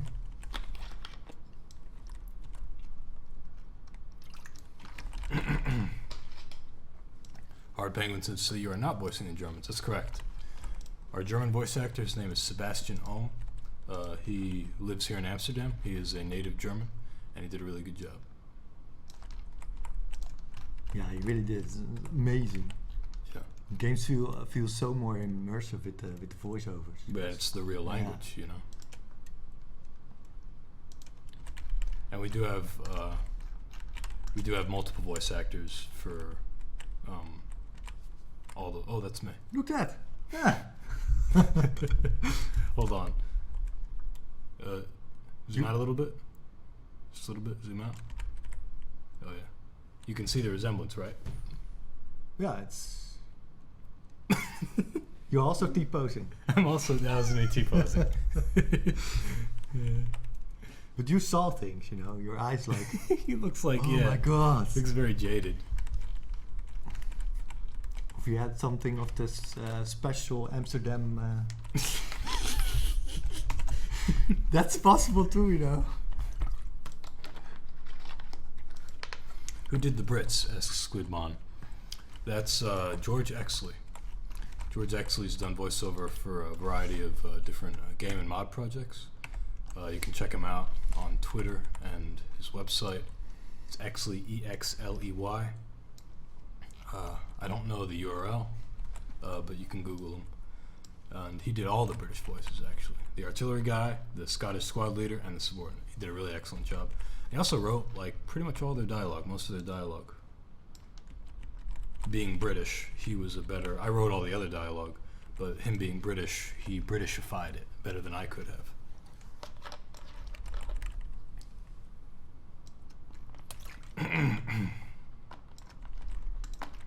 No. So we do those objectives too for the buildings. Now we add it anyways. Say again?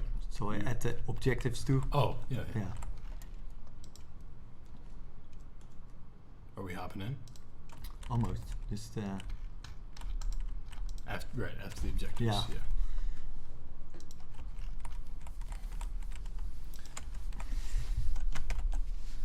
Explosive and Claudius both ask if there will be more voiceover.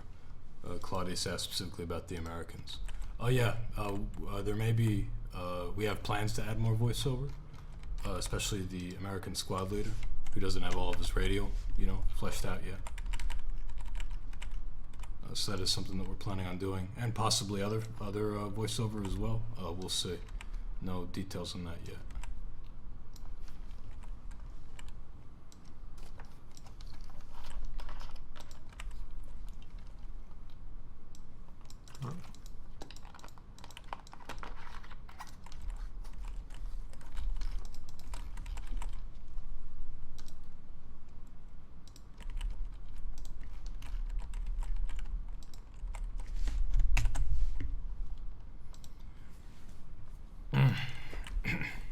So there we go. The big church. And that church is not accessible yet. Mm-hmm. Which is a lot more work, of course, to do. So we just gonna improvise a bit. It's like a sandcastle. Yeah. Sand church. Sand church. Remember when we would go to the beach as kids and make big sand churches? I did a lot. It's like every Sunday I went to the beach to build sand churches. I mean, some people just go to the church, but yeah, You made one. I was like more into it, I went first to the church and then I had to build one on the beach. Just, yeah. It's way of life, man.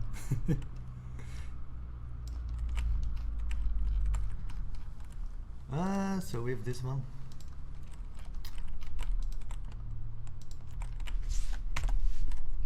And the final one. It's our house. Look, there's a missing chimney. Mm. That's pretty cool, right? Yeah. Someone said that in the chat, like, oh, they forgot the chimney. No, it was just a bomb landed and hit the chimney and blew it up. Yeah, only the chimney. In like a cartoon-style chimney-shaped hole. Or it was too expensive, we couldn't afford it, and yeah, we just didn't have the money to build a chimney there. And then there was, war. And that was it. Alright, so that's done. We need one more thing, there's a light in the map. Valve, you'll notice, well, not just Valve, but people do talk about it often, how Valve does it, any game does it. We use lights to guide people toward important stuff. Yeah. So, like, even in single-player games, like, oh, where should I go? This this door over here has a light over it. The eyes are just kind of drawn toward that. It's sort of a subtle thing. Yeah, for example, like if you say it plays a fire barrel here, you know, that will be like the light source. So, and you're standing here as a player, you will see that, like that glowing light in the distance, like, oh my god, what's there? And you go to it, and that's a church. but not just the church, the sand church. The sand, not just the sand church. No, the objective sand church. yeah, You exactly. capture it. Yeah, it's really cool. You know, you can also like open like this, like make a tower, so people can go inside there, and you put a light in there. Yeah, you can see from the distance, like, oh, yeah, light is on.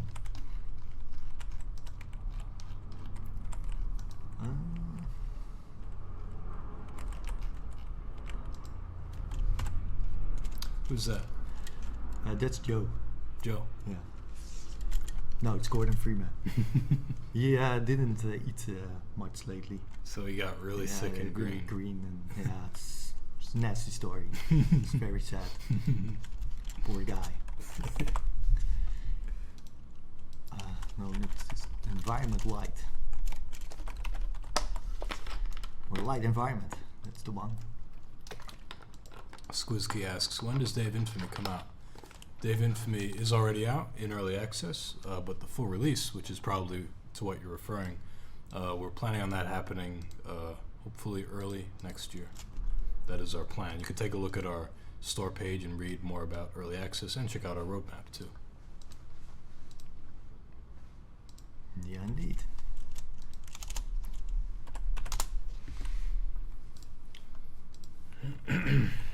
Oh, we're almost good to go. Good to go. So let's save this and do the script. Now the script. Jeroen, what's the script? The script, I will show you what the script is. Oh, please. So we're going back to Day of Infamy, SDK content, example. We're gonna use Liberation. So we're just gonna copy this file, Control C. It's like a computer course here. Press Control C to copy your file and place it somewhere else. Bringing me back to the middle school computer lab. Yeah. So let's place it here. And our map has a very good name. Now you put that in the maps folder, right? Yeah. But where is our map? No, it's not compiled yet, so we don't Oh, have the of map. course, We've taken one step You're right. From. Sorry. front of the engine. We are ahead. Snowy River for Snowy River Forest Map Plus. Yeah. I'm glad we don't use those names for all the maps. So this is the script for our map, even though we didn't. Wait, can we call it Operation Snowy River Forest Map Plus? Sure. No, I'm just kidding. So there's a script. This is a script. So what does it say exactly? Well, first thing it says is the nav file. I'm not really going over that, but we have to.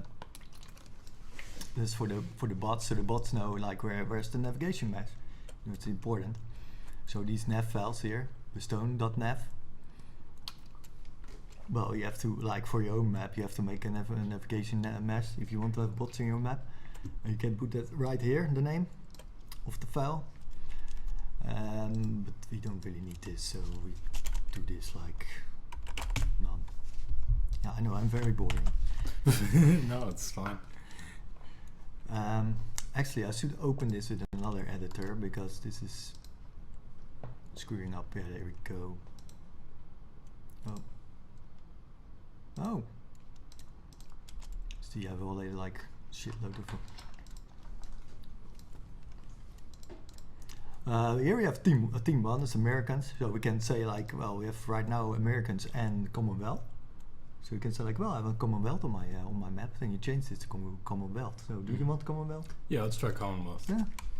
We'll say this is a Norwegian map, which has British soldiers in it, Yeah. fighting over Norway's infamous sand churches. Yeah, good story. Zistells asks, can you please show how to start Liberation mode with A and C already capped by Allied and Axis? How does it mean that? Well, is that the default way that they happen, or are they all neutral? They're all neutral. Yeah. Right, but is there a way? I think he's asking. Oh, for that's ANCR to capture. I need to check. We only have the Germans, so this will stay access. These are the control points. So these are actually our objectives. Let me. Yeah, this is a bit because we're working with one screen here.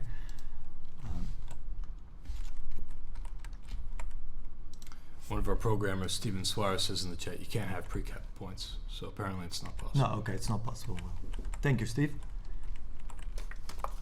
And actually something I was going to ask, somebody asked, could you have American versus Commonwealth? I'm not sure actually. Never tried that. So that's interesting. You want to try? Yeah, does it work? We can try. No. So we try it? Yeah, let's just try it. Ah, this is scary stuff, man. We might break something. Americans versus the Commonwealth. Yeah, see what happens. Probably weren't happy with the salary, so start a fight. Their salary? Yeah, that one potato you were getting paid. This is a dark World War II story. Even darker than normal World War II. Let's move on. So we have, this is annoying, but we have our control point, this is this one. So we mark, and that's reverse to this one. So basically we just have to put in the right order each objective in this script. Then we have the spawn zones right here. So spawn zone liberation, and you can see there's only one spawn zone. You're like, hey, why is there only one spawn zone there? Because I have two in my map, because they're all both have the same name. You want to activate them both on the same time, so that makes sense, right? Yeah, it's literally two separate spawn zones, but it's considered one, is what you're saying. Yeah, Okay. for the script. And I also had a question from someone that said, like, what's disable spawns? Well, basically that's just from default the spawns are disabled, because say like you're playing offensive, you don't want to have the liberation spawns active in that game mode. So each game mode has its own spawn zones. Even though you can like share a spawn zone, but then it's still like the spawn zone for that game mode. Not that you're suddenly like spawning over there and like, oh my god, what am I doing here? Oh, because it was like an offensive spawn and I'm in, in liberation or in frontline. Right. You don't want them to overlap. Yeah, exactly. Someone's asking, could it be Americans and Commonwealth versus Axis? I don't think that's possible. I'm not sure. No, that's not supported yet. Hard Penguin says, I'm gonna go, take care, and give some love to the Linux version. Yeah, we do have Linux support. If you're referring to a bug or something, please let us know. But don't worry. And thank you for coming out. So we compile this? Let's do it. So you want to explain what compiling is again? Compiling is basically like we basically grab everything like this and we put it in a nice package that the engine can read. And yeah, I mean this is pretty much a rough version of the map. So you have to compile it to make it like workable for in the engine. So, Playable. Yeah, playable. Yeah, exactly. I mean, it's a very technical thing, compiling. I could probably like talk about for 4 hours. Think of it as like baking the map in an oven. You put all your ingredients in. Kinda. You bake it. Although I guess when you bake stuff, the dough rises, so maybe it's not a good comparison. It looks physically different. So I was saying, I'm not going to do this, but someone was saying like, yeah, you can also set it to low priority, your VRAT. Well, you can also do that in the advanced compile. So we put in here low. And now we can compile with low priority. And we can do the same for the fish. For BSP it's not needed, but we're not going to use this, so this is just like a quick tip. A pro tip. Pro tip.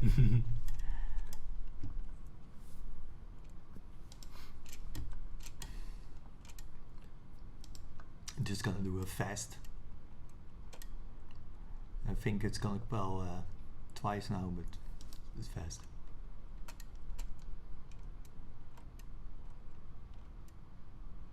Now it's compiling, as you can see.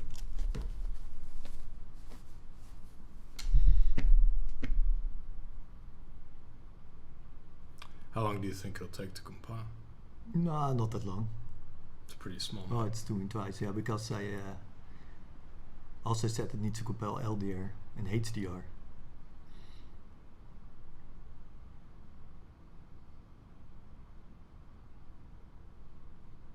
Which is not really needed. There you go, it's done. And now we jump in game. So we're Day of Infamy Steam. Now it's borderless, so yeah, it's good. And we open our map. It's a snowy river. Oh God, liberation. We type behind liberation, so because we have a liberation game mode.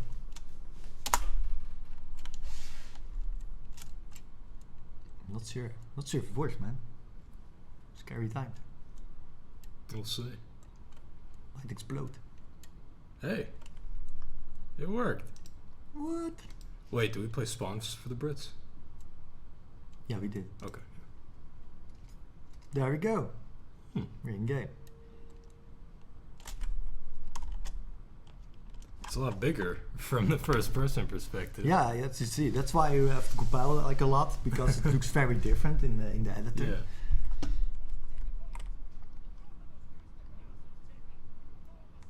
Yeah. The voiceover is coming in through the other audio port. I like the sandy background.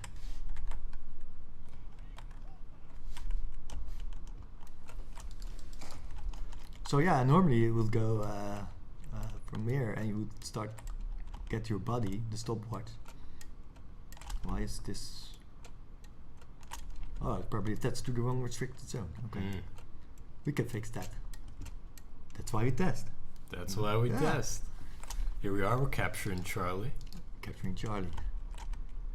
And you don't want to wait like when you testing your stuff, so we just do the like SVG1 and we say host time scale 4.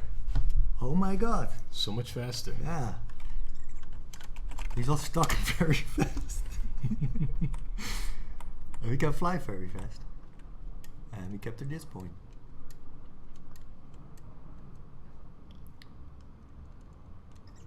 Now we also want to test the Germans. Here's our icy river. Yeah. Let's see. Oh yeah, we had the US Army.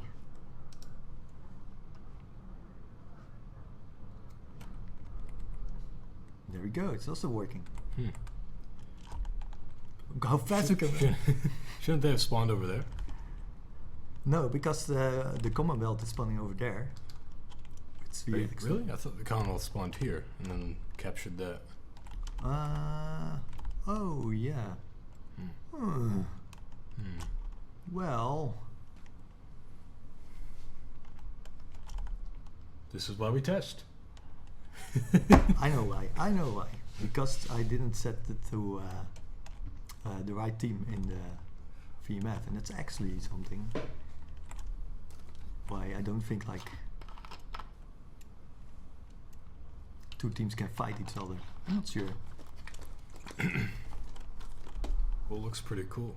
Again, it looks a lot smaller when you're building it. Yeah. Oh, we speed it up. That's with host timescale. So we type host timescale. Yeah, and you can type a number here. You also do slow motion. Can you do slow motion? Yeah. 2.25. It's still minus, right? Is it? Maybe.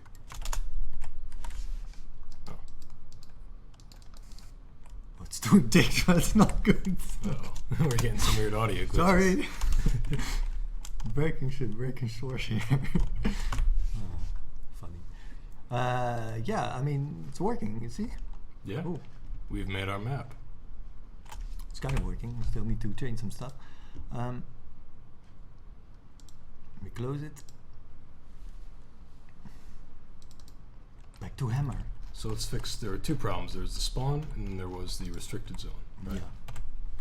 Yeah. And we have here the spawn because we have set to the insurgents, which are the Germans. So it needs to be security for our American versus Commonwealth gameplay.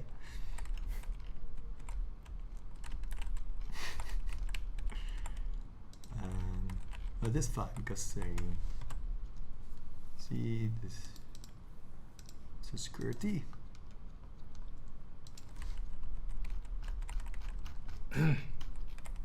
Actually, we should just use Germans. Otherwise, we're confusing people here. You We know? could do. I just wanted to see if it worked. Yeah.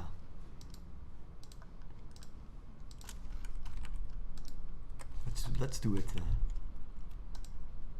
properly.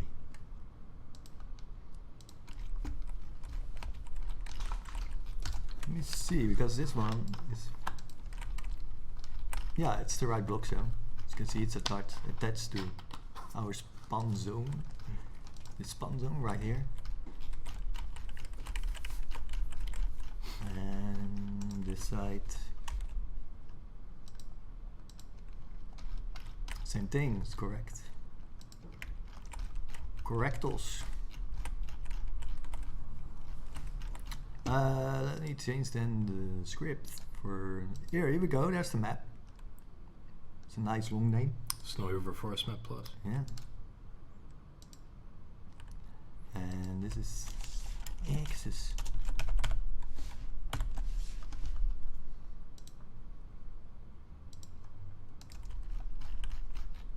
There we go. Nick asks, how do we add the subtext on the map loading screen, like to church, Germany, 1944?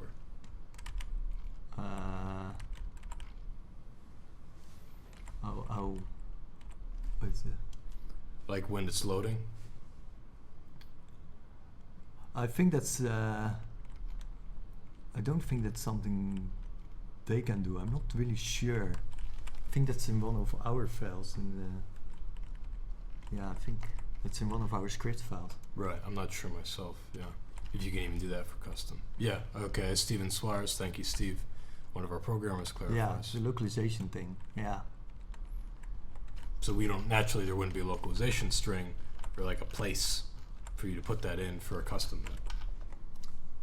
So flesh out our level a little bit more. What do you think? Just a little bit, few trees. And then it's cool. Yeah? Yeah? It's good. I mean, just we're just gonna add a few trees. It would do well with some trees, yeah.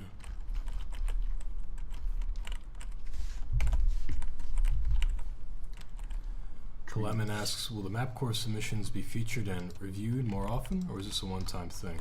We might do another stream. Yeah. It depends. We'll see what happens. Depends a bit on the amount of content that people are That too, yeah. posting, like screenshots and. So post your stuff, share with us. Get our feedback, get other people's feedback.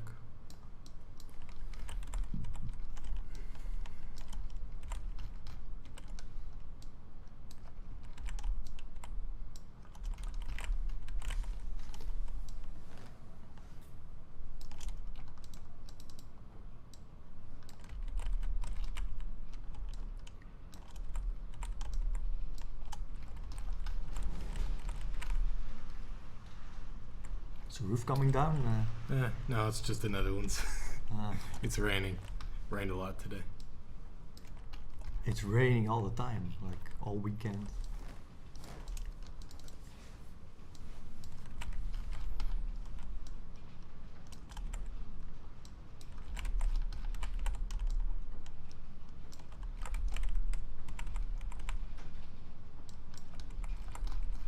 A few trees in this area.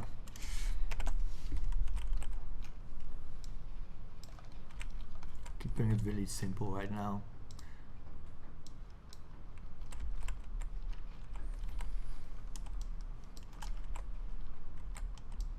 Can I move a tree?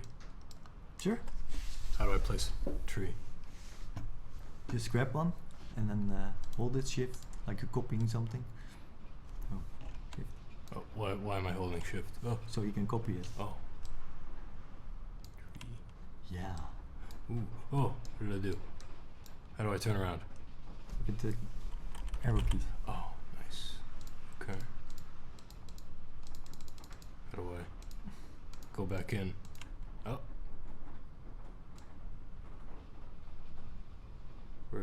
Where am I looking? Which what? Oh, I wanna. it's fine. Right. That's the top view. I wanna put one. There, yeah. No, where I wanna put one there. Oh, you have to move forward then. Here? No, with your arrow keys. Wait, no, I'm there. I'm there. See? Yeah. Look, yeah. But you're not sure where you Oh, are. shit. Where's my tree? Sorry. It's I went outside the level. oh, poor tree. You placed it outside the level. There you go. It's back. Yeah. Thanks. It's back. It's now. I'm a level designer. Where did you put? Oh, here it is. There you go. Your tree. Oh, okay. Yeah. Here. Let me- Okay. There we go. Alright, I click over here. There we go. Alright, I want him right here. Perfect. I mean, that's just. That wasn't so hard. No, it's really easy, right?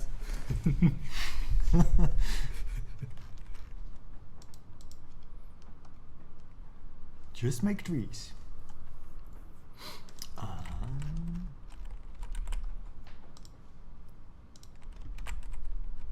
Something in here that we want. Want a building.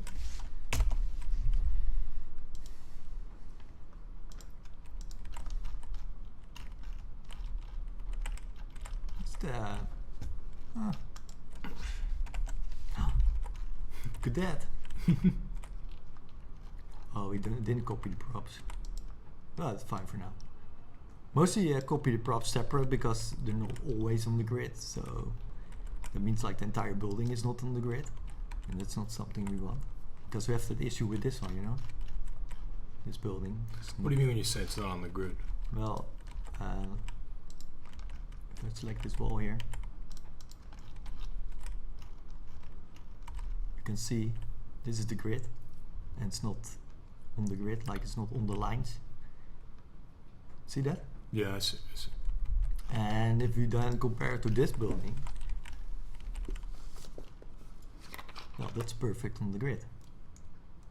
You see? On the lines. Which means there's no seams or anything. There's no. No. Also, like, no seams, but also, you know, you don't have like issues when you want to place a building next to it.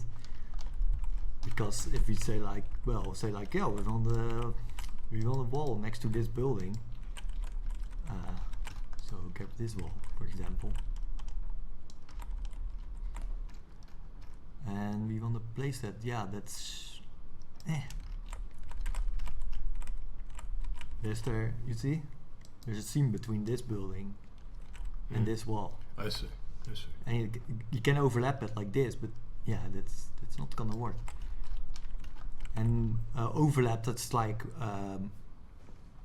yeah, for the FIS calculation, which is again very technical. It's not a good idea because you get like FIS leaves and you can get errors. It's like, it's a mess. You shouldn't overlap. Like, ever. These people versus ever.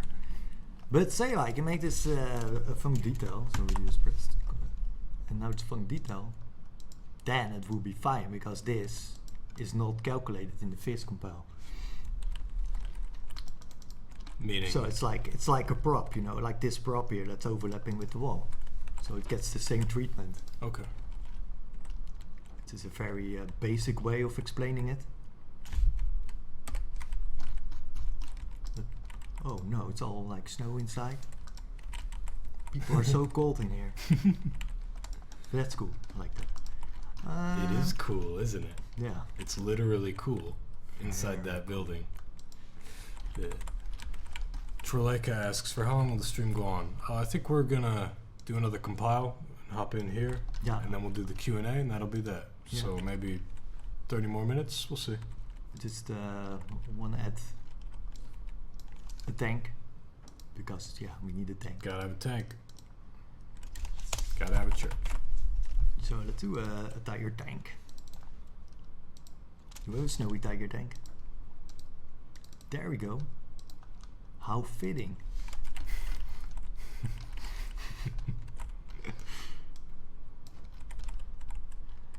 Where is that? Can you make the tank really huge? No, I cannot change the skill. Yeah, sorry. But this tank is very light. It can stand on the ice. It's a hybrid tank. It's a hover tank. Yeah. You know, the Germans, they were doing all sorts of scientific engineering during the Second World War. But yeah, now we have, of course, American or the Commonwealth. They also want a tank. So, yeah, guys, hold on. Be Get fair. one. But they don't want a tiger tank. I'm not gonna happy with it. I'm gonna be happy with it. Let's pull up our prop list. Gonna use a Sherman. We have a Sherman tank snow. There you go.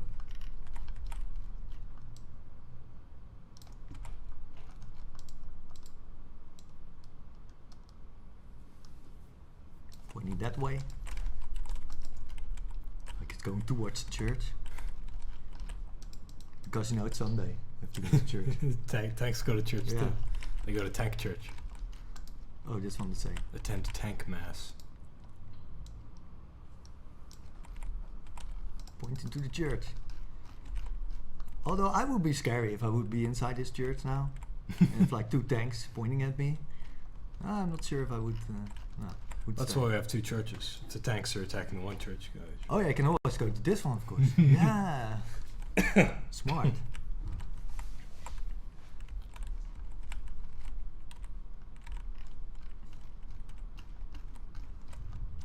Yeah, it's true. If I put it in the water, it renders twice. But this is not water. It's just ice right now. But it's good. That's good that you say that. Every prop that you put in the water is rendering twice. So that's expensive. Yeah, it's more expensive. Bad optimization. You always need to take into account what you add in the water.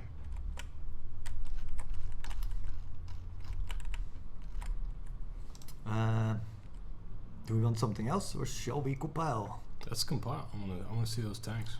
Let's do it properly this time. So, we can do expert, because we're experts here. I think so. You are the lead level designer. Correct. Let me remove some stuff, but we don't want a 4-hour compile. Well, it's not gonna be 4 hours, but it's not like 10 minutes or anything like that. We don't need this. How long is a compile usually for your average map? Average is pretty much 2 to 3 hours. Sometimes a little bit less. But most of our maps are compiling for, well, at least 2 hours. It's just because of the amount of props. There's so many props in the levels. So it's a lot of work to calculate. We don't need low in here for now. Wait, Zastles is saying add funk precipitation. Can we make it snow? I think we could do that. Yeah, sure. That's a good idea. Let's see, we grab this one then. Oh no, so much sky. And we can change texture to trigger. Doesn't make a difference, but yeah. And there we tie it to this one.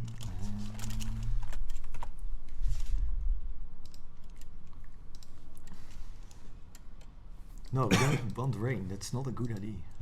Snow. Particle snow. There you go. So is it particle snow? I'm not sure. It's been a while that I added the last time snow. Well, we'll see. If it's not, then it's the other one.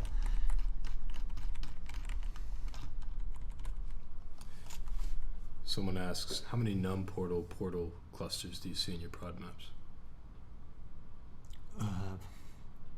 I don't know at the top of my head. It's very different, and it's also not. It depends a lot on the map. It's not very good estimate because some maps have like a lot of num portals and still compile fast, and some have like not a lot and compile very long because of the long visibility range. You know. So let's compile this. We don't want to run the game. We do want to copy the file.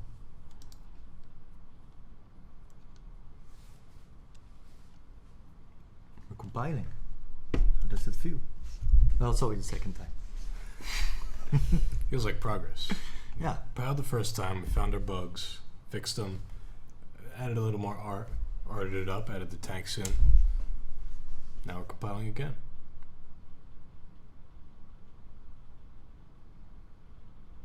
We're about to do a Q&A soon, guys. After we compile this, we're going to hop in and check it out. Oh, it's done.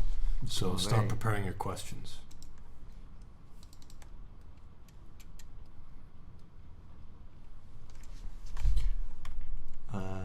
Stream died. Mm-hmm. Oh, it was compiling. Yeah. Yeah, it froze for me making a silly face. Yeah. It's, Oh, okay. Well, that's good to know. yeah, it's because I didn't put. I should have put low priority in there That's okay. because using all the CPU. So Twitch is like, oh my god, I can't encode anymore. OBS is more like that. There's the Germans. Yeah, we can do the Germans. Cool. Hey, who's that? Is you. And snowing in the desert background. And the sandy churches.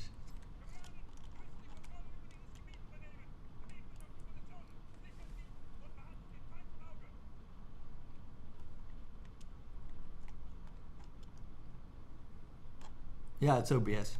True.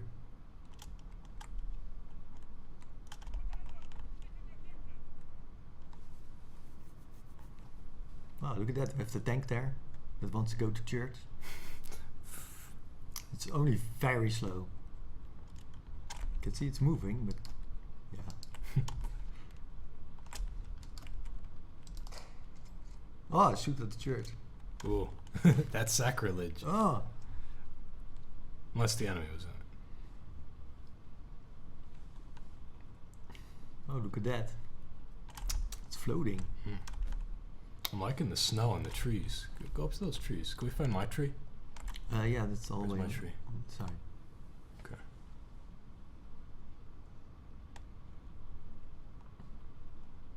Once again, a lot bigger when you get down there. Yeah. And that's, you know, that's why you have to test it a lot, because it looks very different in game, as you can see. Like in Hammer, you don't have the lighting, and yeah, you really have to check it in game to get the feeling for your level. And I think this is your tree. No, mine was by the road. Oh, there it is. This one. No. Right there. Yeah, there it is. This one. Yep.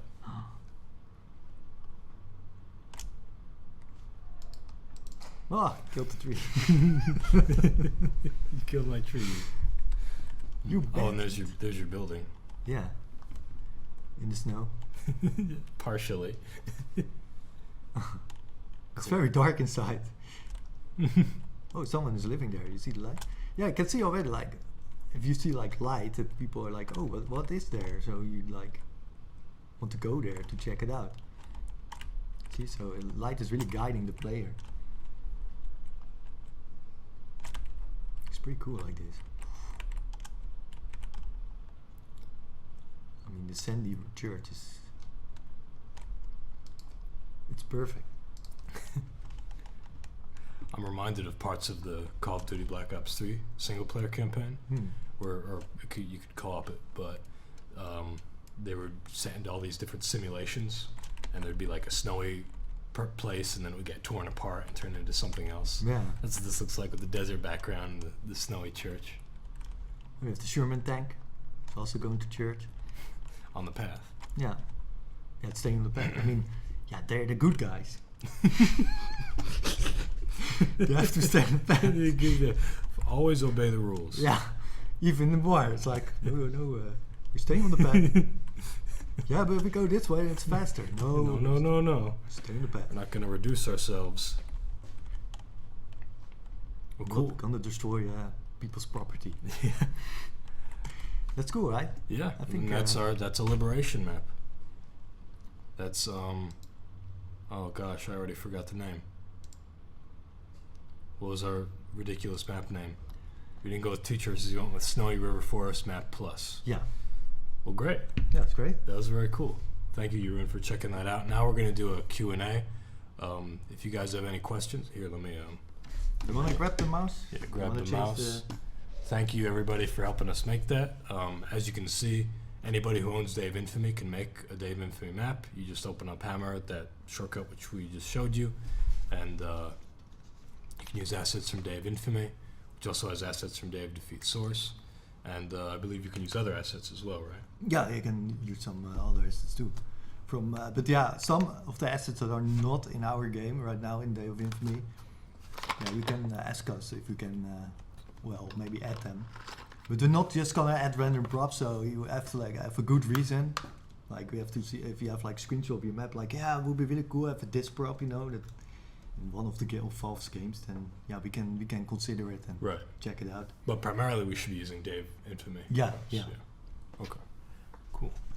Well, let's just do this. I'm gonna grab a little bit of water. Guys, go ahead and throw your questions in the chat, and we'd be happy to answer them. We'll do an open Q&A now about New World, about Dave Infamy. But let's start with this contest. If you have questions about the contest or about level design, Jeroen's right here. Yeah. He's our lead level designer. Have at it. Be right back.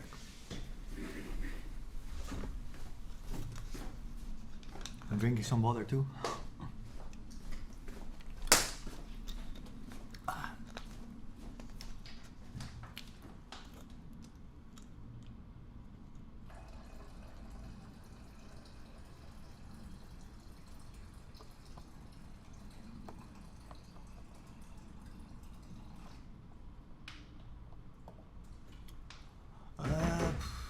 Will there ever be big maps? Well, I don't think we ever do bigger maps than, I guess, Singjar that we did for we have Reichswald in Day of Infamy, and it's already really big. And yeah, bigger maps is just the source engine is not built for that. Yeah, the engine isn't really conducive for that sort of map, for huge maps. You can still have big maps, like we have big maps, but maybe not to what you're describing. Big maps have less detail because you have to spread it out more through the map. And it's only a certain amount that you can, an amount of objects that you can add in the level.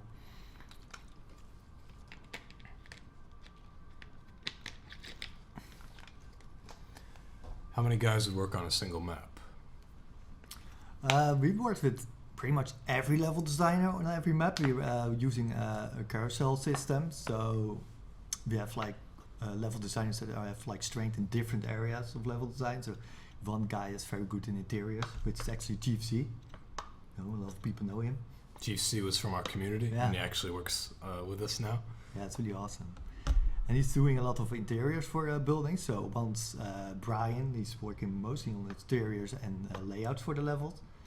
He moves on to the next level, and then Steve comes in, and he's Steve, who is Chief C, yeah. Chief C, comes in, and he's adding all the nice props like the furniture, like couches, and all kinds of stuff. So, and I'm a bit floating between all the maps all the time, and so I step in when the level designers have questions, or something needs to be done, very quickly. Mm-hmm. Then I sometimes step in and do that. And overall, there's 4 level designers that are kind of going through each of these maps, you would say, right?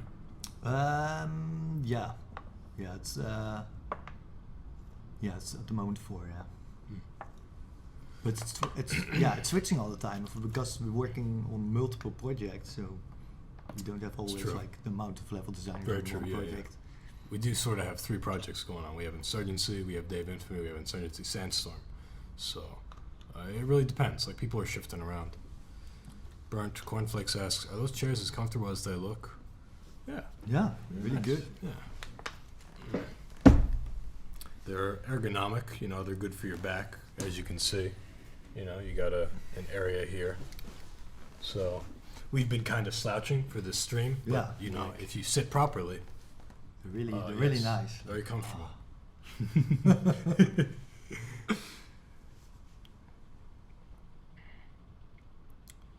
Will you add any more factions except for Eastern ones, Russia and Japan? Those questions were answered.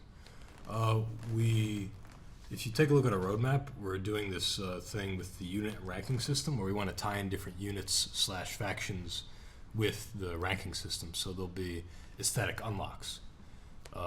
For example, like the Canadians. Like, if we add Canadians into the game, they would be a part of an existing faction. That would be the Commonwealth. So you would unlock them through this ranking unlock system, and then you could play as them individually.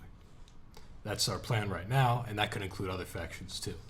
We're not talking about which factions we're looking at yet, which units that we're looking at, but that is the plan, to add character diversity through this ranking mechanic. Yeah.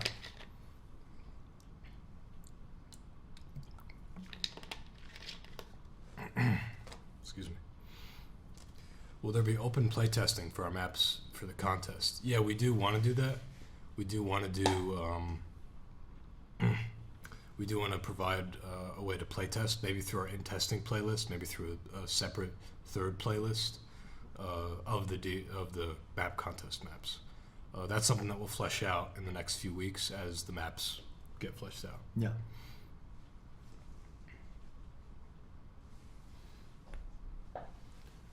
Toby asks, will there ever be ranks, stats, and will there be a competitive mode like CSGO? We do want to add ranks and stats, like I was talking about ranks just now. That's tied into a stats system, and we do want to try competitive too.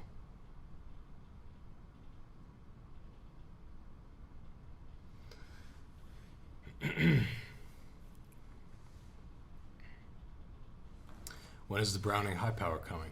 No word on that yet, but it is planned.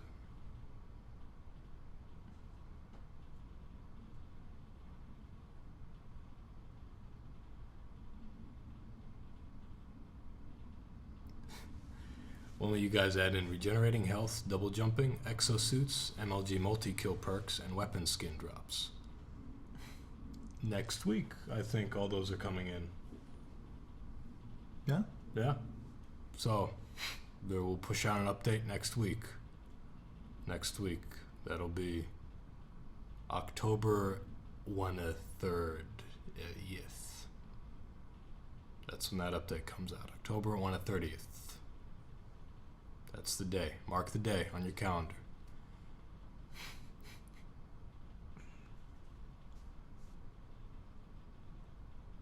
Will Sandstorm ship at the UDK, or will that come later? Well, we don't really have any plans. We don't have any plans as of now for how that's going to go out. It's very far in the future, so we can't really say as of now. No, we have no idea yet. We do plan to have modding support, though, for it.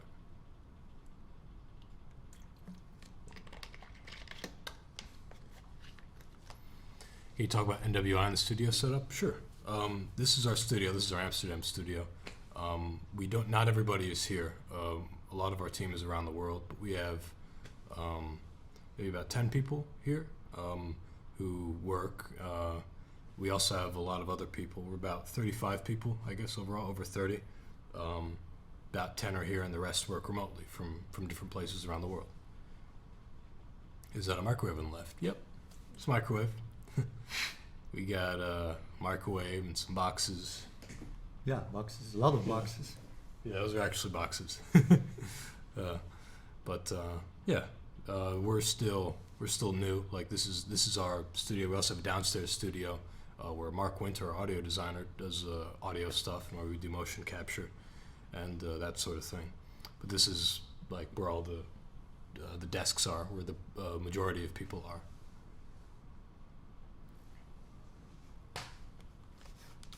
Well, we have a gym next door. We do have a gym next door. Right. Yeah, someone's asking about a gym. I don't know if any of our guys go to that gym. Our guys are signed up for gyms elsewhere. Oh, okay. But there is a gym next door. It's very nice. I went there recently. Cool. Or not recently. I checked it out last time I was here. Are you guys open to having a university intern? We are always looking for talent. We have a couple open positions. If you take a look at our website, newworldinteractive.com, you go down to careers or jobs, check out the jobs section. You can see if you can apply. I don't know if we have any internships open right now, but send us your stuff. Yeah, we can always check it out. I mean, Right. just send an email. Right, and if not, we have it on file. Yeah. If we want one later. What time is it? Okay, we're coming up on. It's about 10:30. All right, yeah, we can take a few more questions, guys, and then we're going to take off. So let's hear them.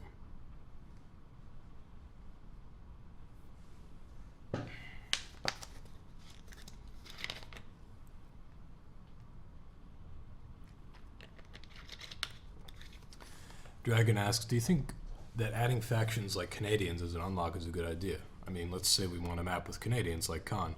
How would you go about that? Well, that was the original idea. We did want to do that. We wanted Ortona, which was a place where, you know, the Canadians fought in Italy. They fought the Fallschirmjäger, German paratroopers. We did want that. But we realized as we were making it, like, we don't have the resources and we don't have enough maps, which is connected to not having resources, to justify like a whole different faction with all different writing, all different voiceover, all different weapons, or similar weapons, some unique. But we want to have new weapons, so even from like a realism standpoint, like it didn't make sense to have all these different factions for basically to just put it on one map, you know what I mean, or two maps. So we realized like we want to have broader representation in this. And even if this isn't the most like realistic implementation of like, oh, Canadians fighting with the Commonwealth and he's fighting with a British guy here and an Indian guy right next to him, like, yeah, the units were separate and they fought in different places in the war. But we're not trying to be a realistic game. We want to have like cool representation of all these different people that fought in World War II. And that was our idea, you know. If we do it the other way, which is how we initially set out to play, to develop it, it's cool, but it just doesn't, resource-wise, it doesn't really make a lot of sense. And we can't have as much variety as we would like to have in terms of characters.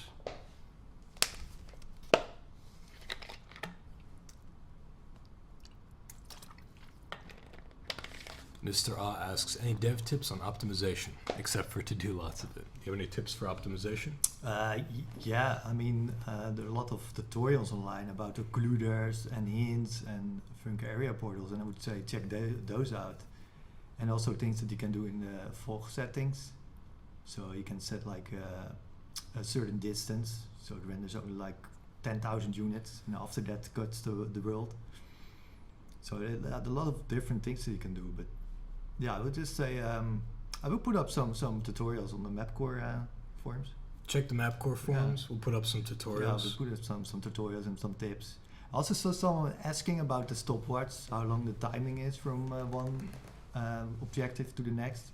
I will also put up those timings, and so people can use those as reference. Definitely, yeah, that would be good.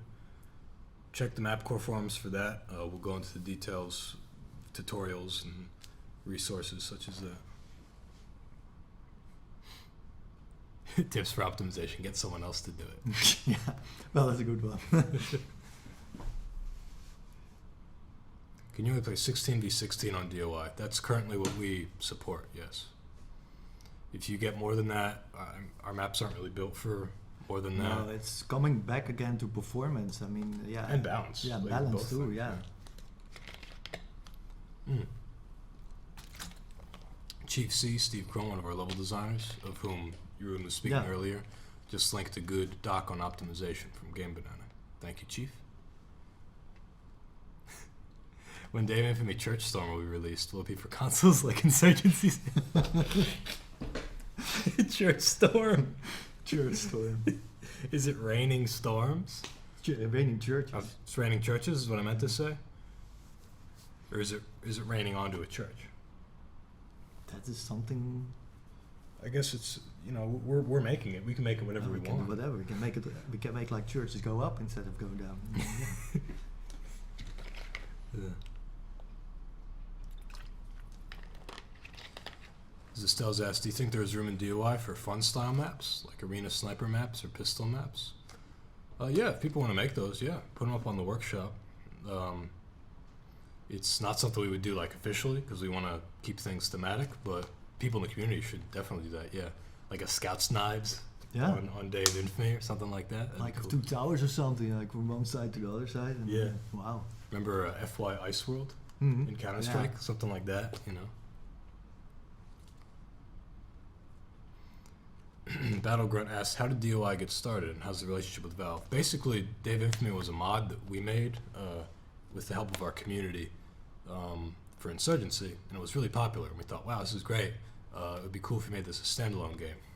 And Valve learned about it, and they said, we talked to them about it, and they said, yeah, if you want to make it a standalone game, like we would give you permission to do that, since it's like a spiritual recreation of Day of Defeat, and we could borrow some of their assets and we could create reimaginings of their classic Day of Defeat maps. So that's like sort of how it got started, and that was back in December or January. I think last January. That's when we released the mod, right? Yeah, January. I think, Yeah. And then 6 months later, we released the game in early access. It was a busy 6 months. Yes, it was very, very fast. Yeah, our second video game ever, yeah, it's in early access. Yeah, it's not done, but as you guys have seen, we've been releasing a lot of updates and lots of stuff. I released an Ice World map 3 days ago. Cool. Do you guys welcome custom game modes? Custom game mode? People have created custom game modes in Insurgency. I don't know the depth of our support in Day of Infamy, but that's something that we might be expanding on in the future. I'm not sure. That's something I'd have to look into. Yeah, but for this contest, I would say stick to the game modes that For the right contest, now. stick to the game modes. You can do some interesting stuff with source mod, but if we're talking about the contest, just stick to that. Yeah. Any final questions, guys? I'm gonna wrap things up here. It's really raining. Yeah, it's really raining. Oh, we're gonna walk home in the rain. I'm just curious, can you guys hear the rain? The mic's really good. I'm just trying to get an idea for how sensitive it is. Will there be Nazi zombies? If the community wants to make Nazi zombies, they can go for it. Yeah, they're free to do so. There are multiple zombie mods for Insurgency, and they're fun. I played them. They're on this our YouTube channel. When will the anti-cheat for Insurgency be launched? The community is really excited for this. I can't say when. I can tell you we're looking into getting anti-cheat implemented in both Insurgency and in Day of Infamy. We're looking into it, but I can't say what we're gonna go with, or how we're gonna do it, or when it will happen. But as you can see from what we've been testing and what you might have seen, it's something that we are investigating and exploring. You can submit your map on the Game Banana. They have like a whole section for that. For the map contest. Yeah, for the map Yeah, contest. yeah. Yeah. Do you guys eat chips and mayo? Yeah. You did. I'm an American. I call them French fries. What do you call them? Patat. Patat. Patat. But what if you and I were hanging out and I'm like, hey, let's get some blank? And you'd be like, I love blank. What would you say? If you were introducing the idea to me in English. So you speak first. Fries. You call them fries. Yeah, yeah. What if fries. you were talking to a British person? Still fries. Oh. I guess we won the culture war, huh? Yeah, we actually had some before the stream. We had a couple burgers. That was nice. Yeah, there's some good food here in the city, as you can imagine.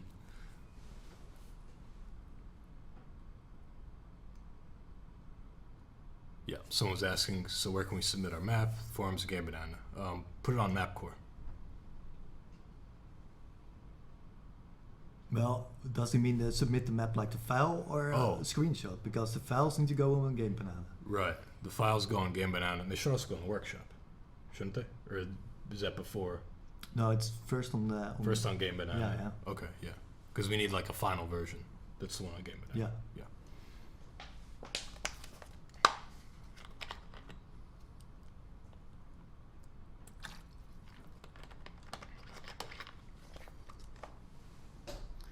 Troik asks, why no Russians? This is not con. Well, we wanted to focus on the Western Europe, the European theater, and also on the Mediterranean, like Italy. That's why you have maps like Sicily and Ortona and Comacchio. You know, we wanted to try that, which is less often done in World War II shooters. You know. Russia's cool and everything, but that would require like all different art, all different characters, all different voiceover. But we wanted to focus on this other section. But by all means, the mapping community, or the modding community, I guess, not just the mapping community, can make whatever kinds of maps it wants, whatever kinds of characters, whatever kinds of voiceover, and put it on the workshop. Any Africa desert maps with the British? Not planned right now, but I do know of one custom one that's on our official forums. It's a co-op map. Looks pretty cool.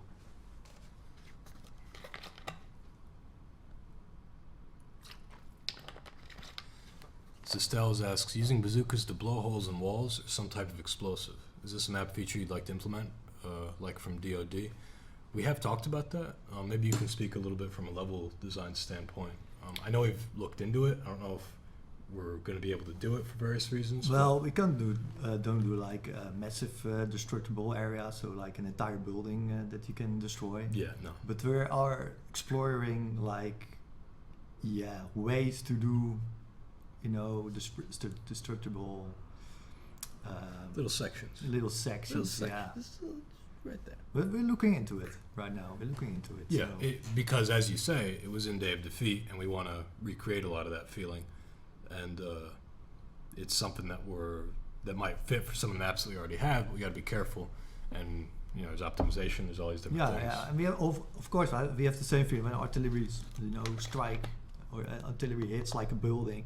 It's like, oh yeah, it's not like doing any impact on the building. So, yeah, we're looking into that stuff. It's it takes time. Yeah.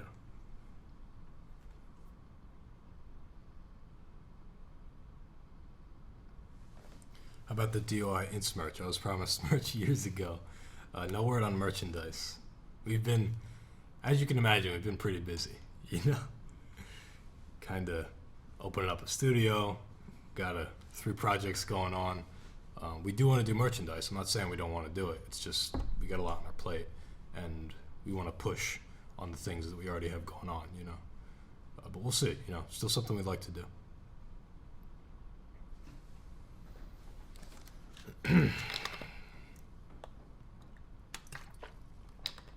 Were there been any Nazi symbols ever put in the official maps, and what is your opinion on including them? Yeah, that was something that we did, obviously have to approach being a World War II game. We decided not to do it because we wanted to be sensitive to people that might have been offended by that sort of imagery. We also didn't want the game to be banned in certain countries, because it could be. Places like Germany, maybe even Australia, might ban for reasons such as that. And it wasn't really necessary for like the kind of game that we're doing. We're a multiplayer shooter, and we're about gameplay, we're about atmosphere, and that wasn't like an essential part to sell the atmosphere that we wanted. And it's not really about like, it's not really about National Socialism or like the Nazi Party. It's not a story game. It's about like the armies that fought each other, the Wehrmacht, I guess would be the stories. Yeah, fighting. The stories we're telling. Right. Yeah. It's about those military groups. Yeah. It's not about like the political party. It's not about that. And also like we weren't sure like would people really want to play as the Nazis? That was something to which we were also sensitive. We want to make a game for everyone, so everyone should enjoy it. Yeah, exactly. That's really important. And it was. I understand how some people would like to have that because they want like realism, they want like atmosphere and stuff. But again, like we're not trying to be a realistic game. We're just trying to make like an immersive, good multiplayer game, and that wasn't necessary for us to deliver on that.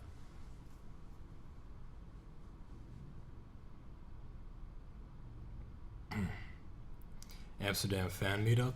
Maybe at some point. That would be cool. Yeah.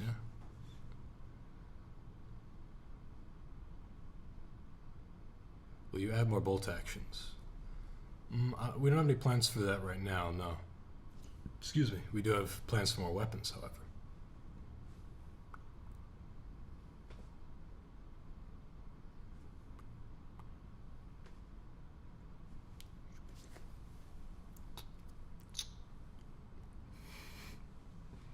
It was a gun. I was shooting the gun. Yeah. And Oh, I yeah. ran. I had to reload. It's It's an very, empty very reload. convincing. Just cycle that.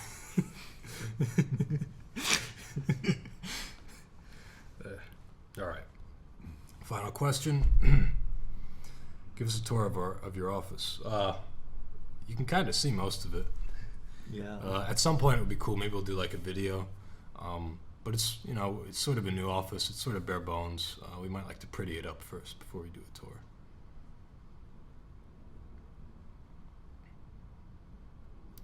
We add more voice audio for the factions. Someone asked this earlier. Possibly. It's something that we're looking into. I can't say too much, but we're exploring the idea of adding more voiceover. The squad leader has some lines missing, so of course we want to fill out the American squad leader. That's my character. But we're going to, like if we have new units, that might include new voiceover. It really depends. So they have appropriate accents and stuff. But again, it depends on like what we're talking about exactly. An American paratrooper might use, the American voices, but what would an Indian sound like,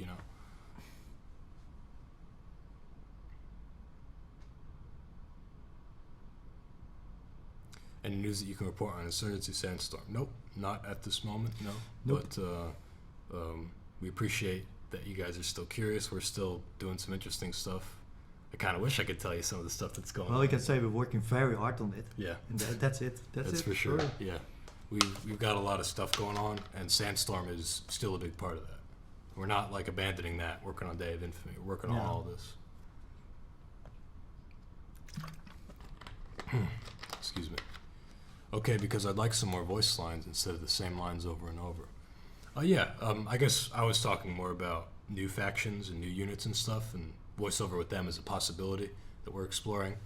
With the voiceover now, I understand what you mean. Some of the lines can get a little repetitive, and we might also expand the amount of variations.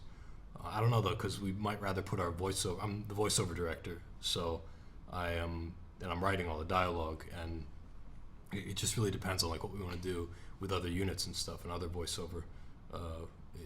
It might be better to put those resources into new factions, new units, rather than expanding the old ones.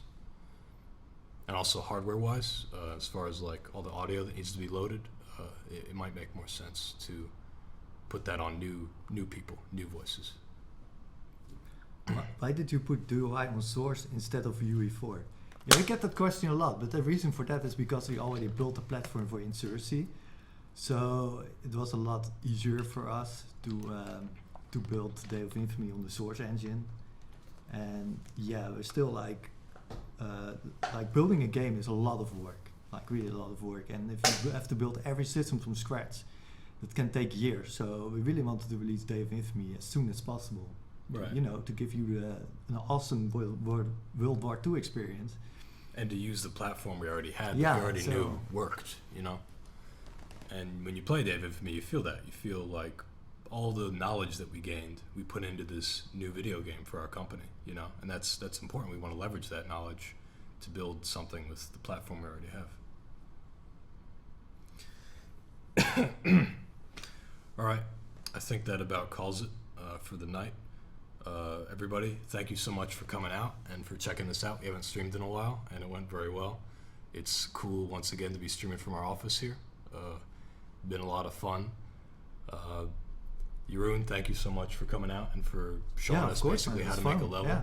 It was good to go over the map contest stuff. Thank you for showing all this feedback to everybody. Yeah, sure. You're going to be welcome. pretty active on those forums. Yeah, I will stay active, and yeah, we'll check out all the stuff. We're very excited. You know what people are going to create. Yeah. And It's only been 2 weeks. Yeah. And we already had all that stuff. We spent like the first 45 minutes or 30 or 45 minutes going over all that stuff. So keep posting your stuff. Maybe we'll do another live stream like this in a few weeks once the maps are further along. We'll see. But yeah. Before we go though, Jeroen, do you want to talk a little bit about the live streams that you do? Oh yeah, I'm doing my own live stream every Sunday at 5 EST p.m. And I will basically work there on different stuff, mostly in the Unreal Engine. So a lot of basic stuff like basic level design, a bit with blueprints, like a little bit of everything. And also sometimes I also streaming some games. Cool. So people can check that out. And what's the URL for that? It's Jeroen Game Dev. So Maybe we could type it into the chat. Yeah. Here. If you can do that, it would be great. You can type that in. So if you enjoyed watching Jeroen make... And on Twitch. Yep, or here, maybe make that twitch.tv/.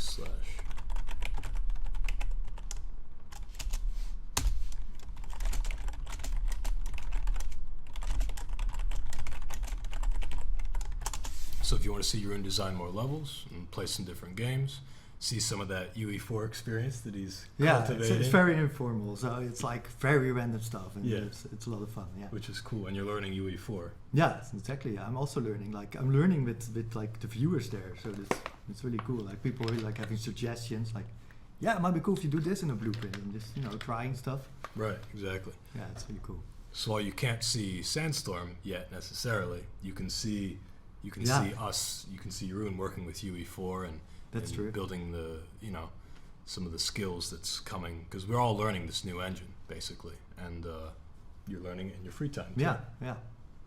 Well, that's game development, You have to invest time to get better in it. Amen, brother. So that's every Sunday, what time? 5 p.m. EST. Cool, And 5 it's p.m. 8 p.m. Amsterdam time. Right. Or wait, 5 p.m. EST? Yeah. It's 8 p.m.? Wouldn't that be 11 p.m. Amsterdam time? It's 11 p.m. Okay. Yeah, sorry. Right. Sorry. No, that's okay. It's Yeah. time zones. Yeah, it's time. Yeah. Amsterdam 6 hours ahead, so it's 5 p.m. EST, 11 Amsterdam. So, all right. Well, that being said, thank you again, Jeroen, for coming out. You're welcome. It was really fun. Yeah, it was. It's nice to be streaming again, and thank you again, everybody, for coming out and checking things out. So, without further ado, I will pull up OBS, and we will both wave our farewell goodbyes. Yeah. Here we go. Bye.